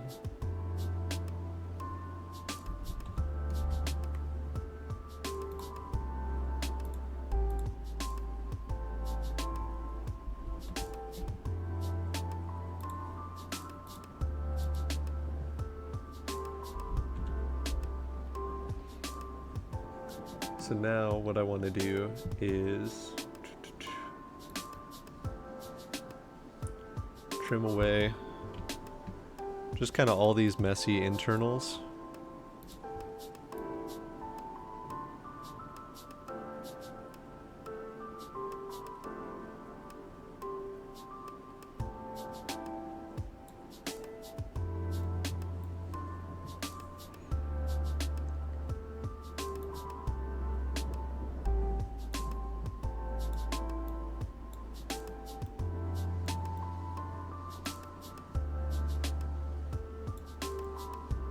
One way to kind of think about this is what I want to cut out from this shape. I want to punch this kind of X hole and then these holes out of this thing.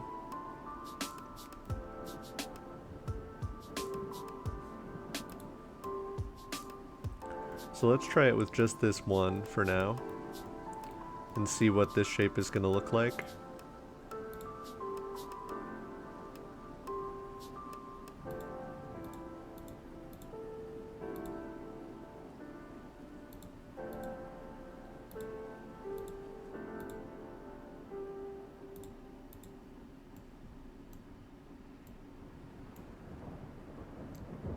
So that's what just one of these would look like. I kind of want this to be thicker.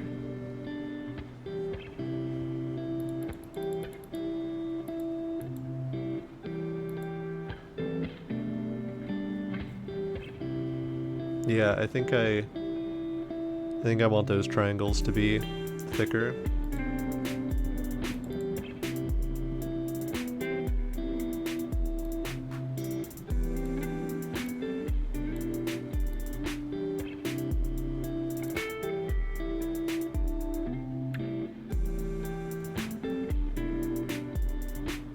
I mean, it seems like that's kind of almost taking care of it for me.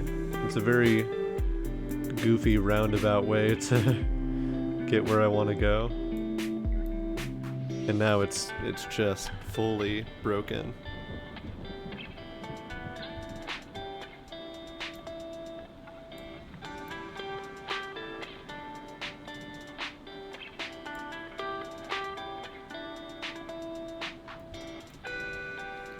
Let's see, can I say something like, I want this distance here and this distance here to be equal.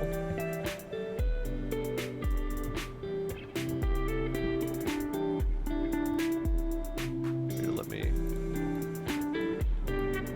trim these away for just a moment so I can set that constraint. Because if those are set to be equal, then now, yeah, I can expand or shrink those as my heart desires.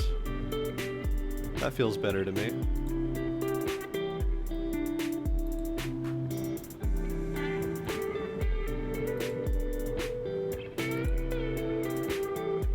Okay, let's see what this looks like now. Not quite what I had in mind. Oh, and let me do something that's gonna save me some headache in the long run.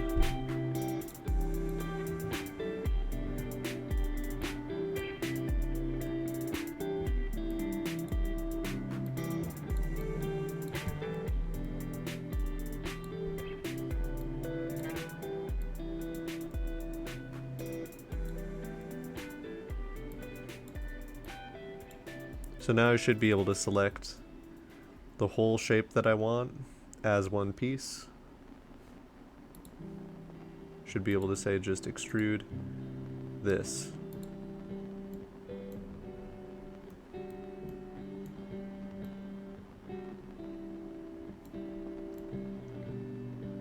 It's still not perfectly what I want, but I think I can tweak it as I go later. So now what I want to do is get in here, make sure that this is just the bare minimum geometry-wise, because anything extra that I have at this point is going to be just replicated everywhere and take up a lot more computation.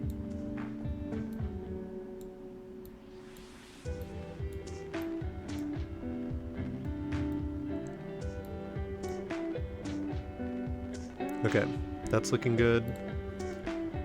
So now what I can do is say I want a linear pattern of all of this stuff, except for this piece and this piece here. I want to have 4 of them going upward. And by upward, I mean downward. Separated by exactly 0.35.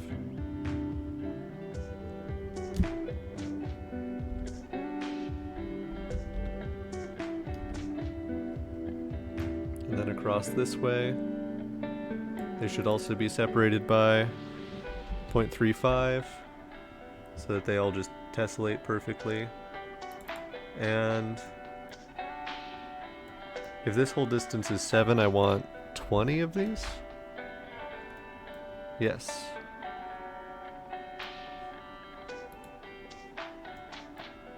So go ahead and make all of those for me, please, at your earliest convenience. A Brennifer. You make this look like fun, but I feel sure it's very difficult. I mean, something can be difficult and also fun. I think this is both. This is promising. This is kind of the pattern that I want. A Brennifer. True. I need to tweak things a little bit though, because actually, if I can trim away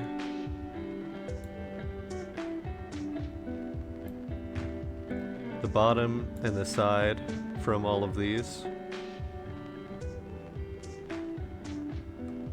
so that I'm not copying that through this entire pattern making, then I'll be able to just select things like once, which would be great.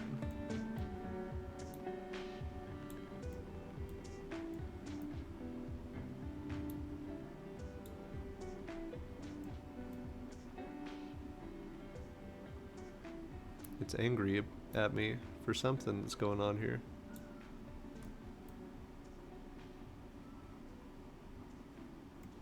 Owen is very angry because that went everywhere. Here, let's get back into this sketch. Can I undo the pattern making? I don't know what change it's trying to undo at this point, but it's really trying.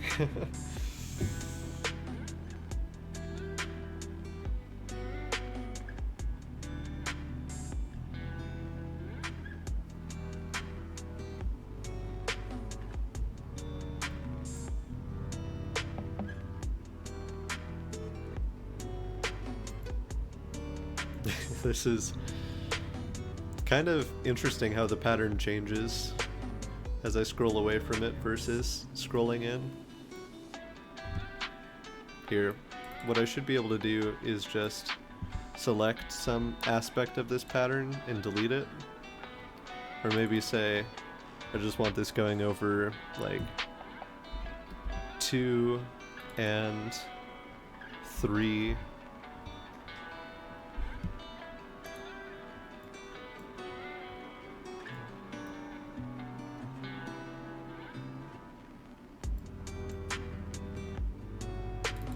Okay, it at least recognized some part of what I was trying to do there. So now, how much will you yell at me for getting rid of these?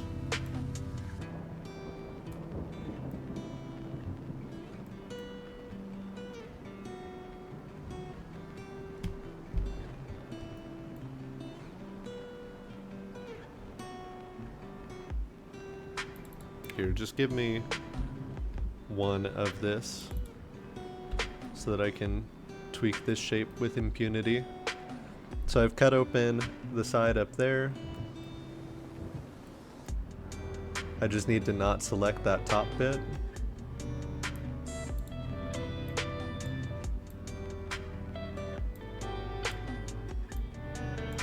Yeah, so actually if I just select all this stuff,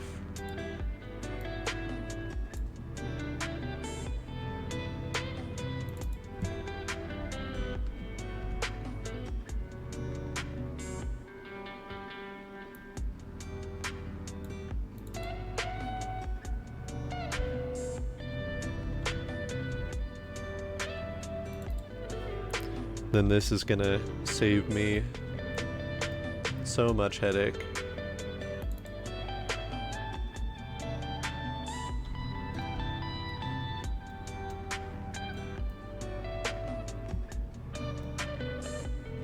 Let's just go for the whole length of the bridge here. Let's call this 40. Not quite 40. 38.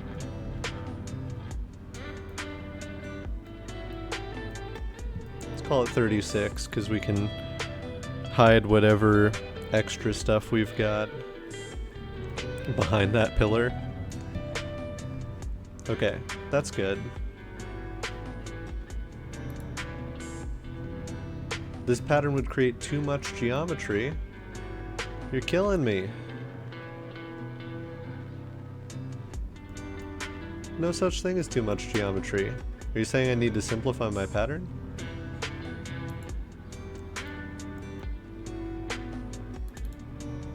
Well, here.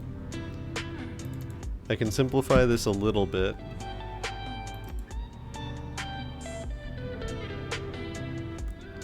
If I just get rid of this kind of internal shape, we'll still cut out the triangles here.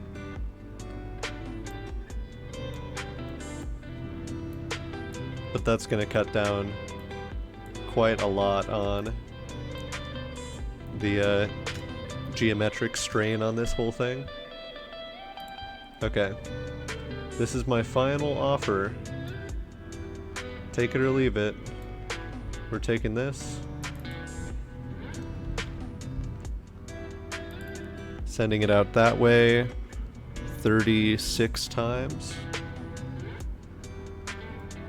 You get down here.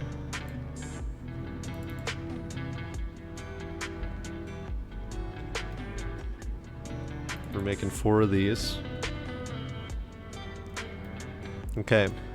Now tell me about too much geometry. It's thinking about it. Okay. Whew. Okay, so this is not too much for it to do. I'm glad. It's very pretty. Now let me finish this railing up here. Going across. A Brennifer. It looks good. Thank you. Too much geometry, it tells me. The nerve.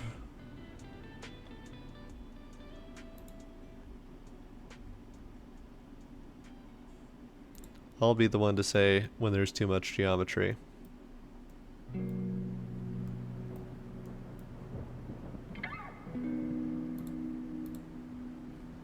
Here, let's be smart about this. I want this to go down to this baseline and across.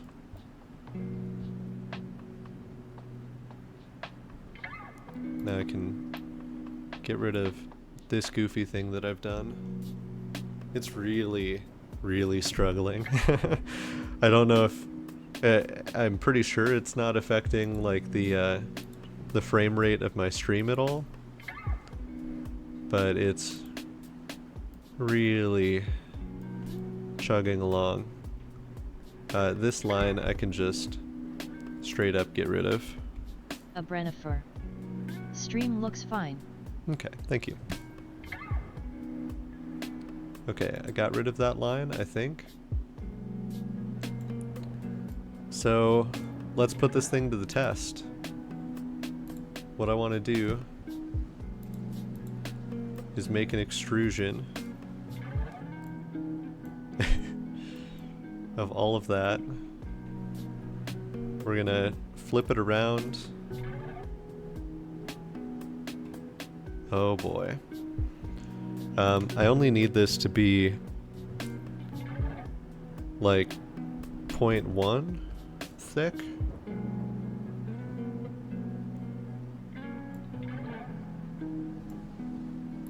Alright, can we live with that?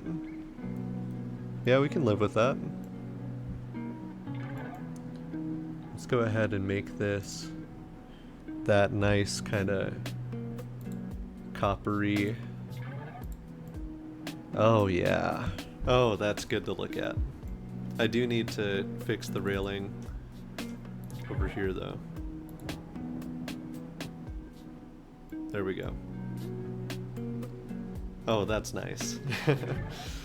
So we compare to our reference there. That's not too bad. I mean, especially looking at it from a distance. That's pretty satisfying. We want to get the underside of this bridge right. And we also... maybe we could make like the rugs hanging off of the sides of the bridge. I think that would be fun. So yeah, let me get... I'm moving that over to the side just so it's not taking up as much room. And I'm gonna pull up my like reference image here and really focus on one of these rugs. So it's hanging off of the side of the balcony. So I can just make something flat on here.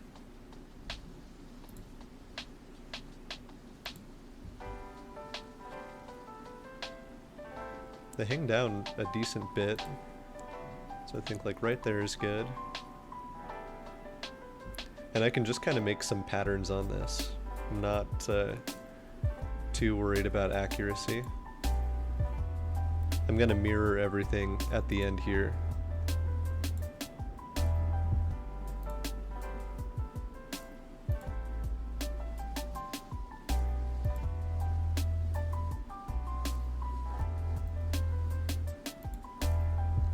I probably should have done the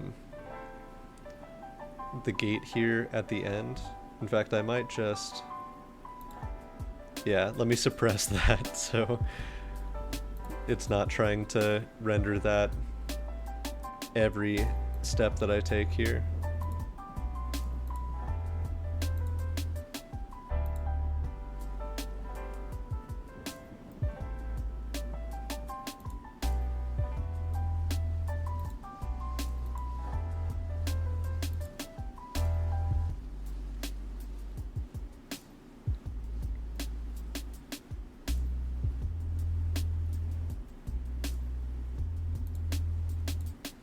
And I'm gonna make this pretty much just out of squares if I can help it. I know that the original design is a lot kind of rounder than this, but I'm just gonna have these be like blocks of color.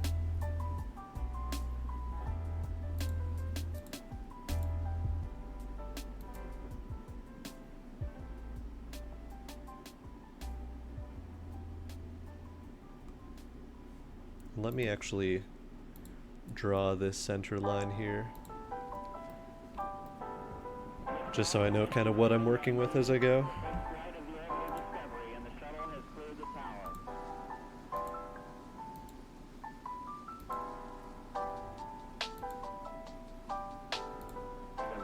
Computers now have primary control of critical vehicle functions.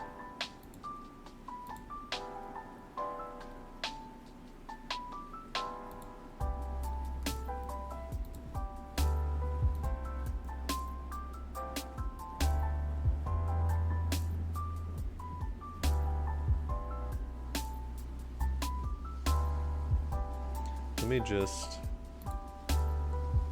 mirror all of this across there real quick.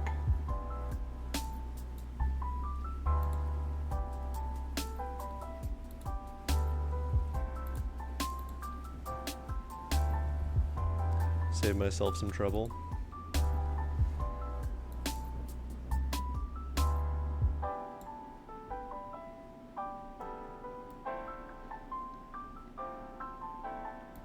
And then let's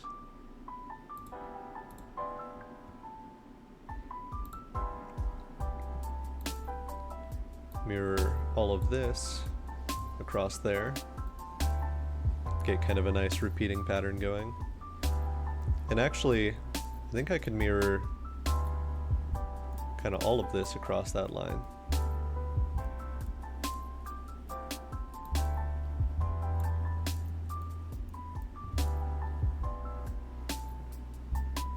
Yeah, we'll just extend the base of this further down for that. And now let's mirror absolutely all of this across there.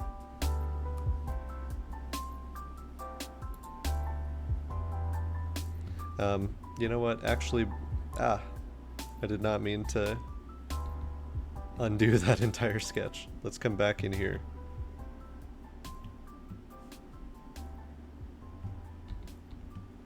And before I do all of that mirroring, well, I guess it's too late now.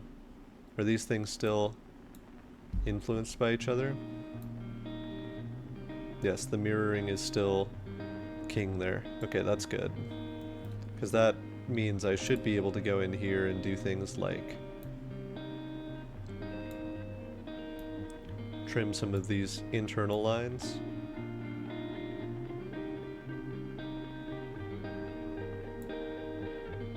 And have it carried out. It's even though it's not showing the major piece back there, it is still really thinking about just all of that geometry I've made it do. I don't actually need this mirror line at all. So it should be grateful at least that I'm giving it less and less to think about as I go.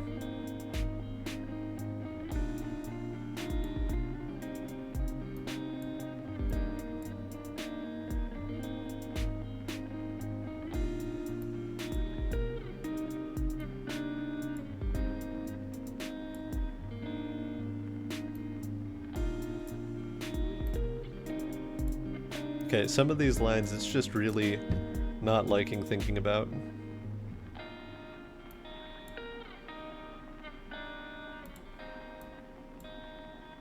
It seems like if I get rid of this line, it breaks things. Okay, not this time though.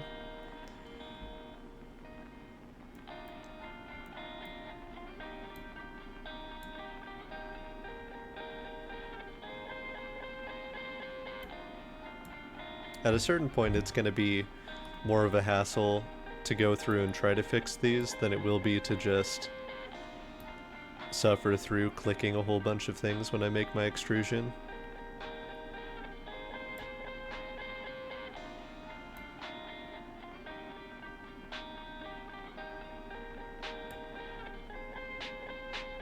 But it's playing kind of nice there.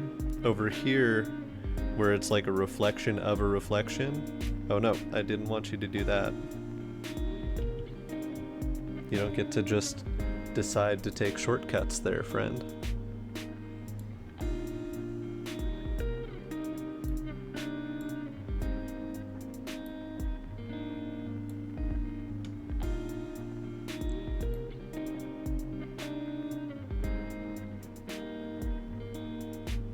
Onshape is rapidly deciding that it no longer wants to be a 3D modeling program.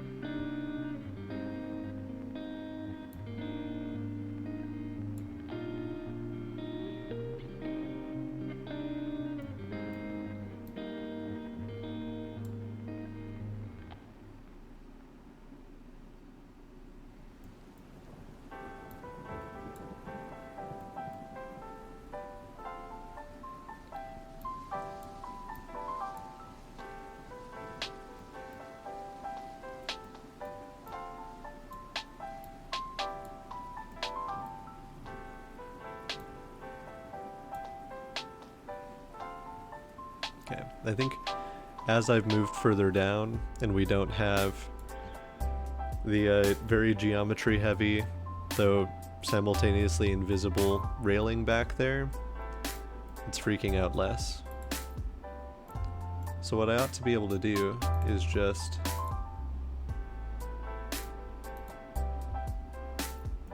select all of this. And this I do want to be a new piece. In fact, I kind of like that color it's automatically giving it.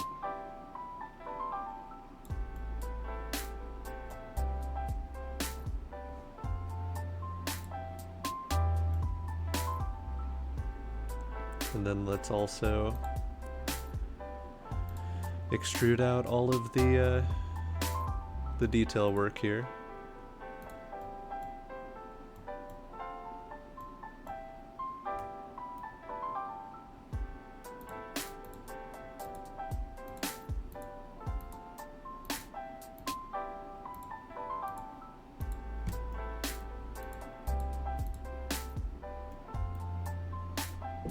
I think maybe I'm doing this in a horribly inefficient way. Maybe, what if I do this? Will it understand what I'm asking it? Yeah. Yeah, it seems to understand that.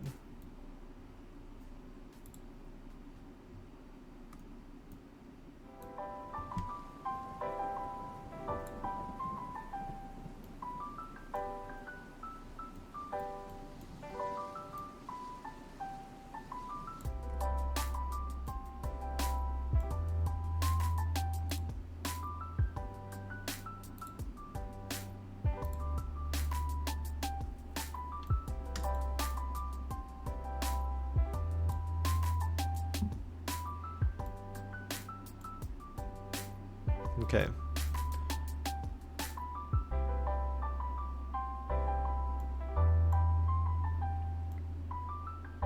Some piece of this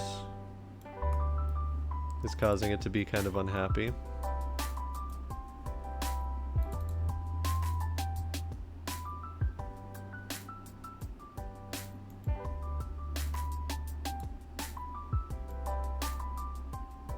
What if I say I want to remove this?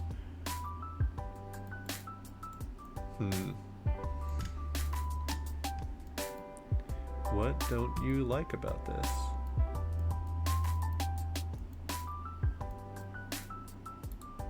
Okay, you know what? It's just gonna stay kind of hollow like that.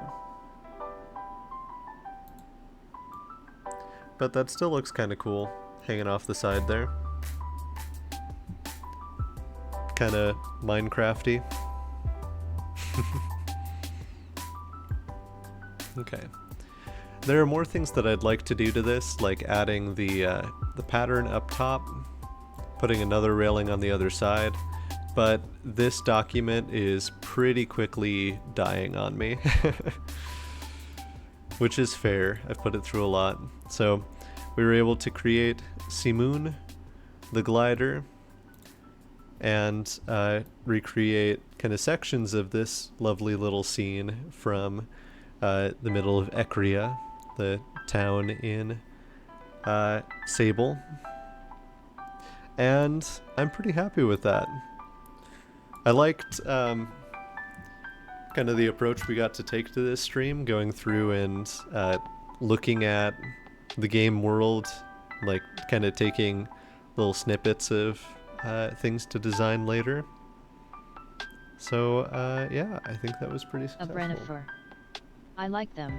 Yeah, thank you. I'm gonna scoop up a cactus, I think, and then we'll wrap up stream. Cactus boy. A Brennifer. Also like the approach. A Brennifer. Kitty.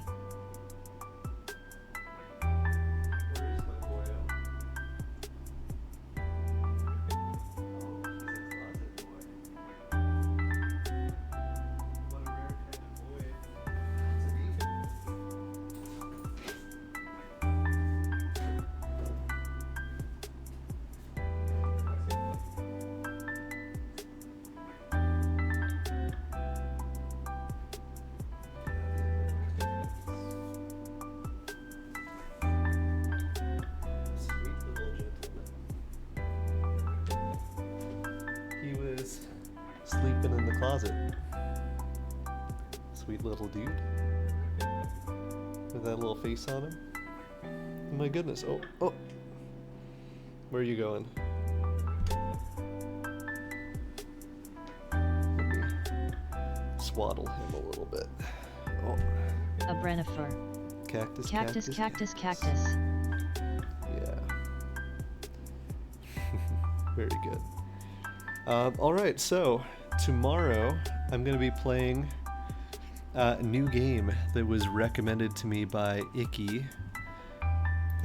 called... Let me find it. The Wandering Village. Yeah, so let me pull this up real quick. So this game involves going around on the back of this like giant dragon and building like a little civilization on top of him. So kind of like a wandering A brenifer. sort of deal. Fun. Yeah. Interesting that they say they don't want you to stream this like testing branch of it. We won't have to worry about that. But yeah, that's something I'm gonna start streaming tomorrow, and we'll check it out and see what's involved there. But that is where we're gonna call it for stream today. As this little boy just kind of melts in my arms. He's made A out of brenifer. room temperature Thank butter you. and teeth. Which is kind of a gross combination, cactus. But he's kind of a gross little critter. So yeah. Everyone have a good brenifer. afternoon. Have a good start Lemon to the says week. thank you. Smiley face. And I'll see y'all right around this time tomorrow. Bye-bye.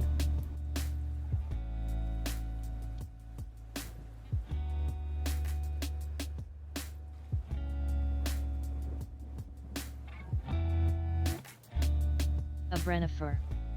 Have a good night.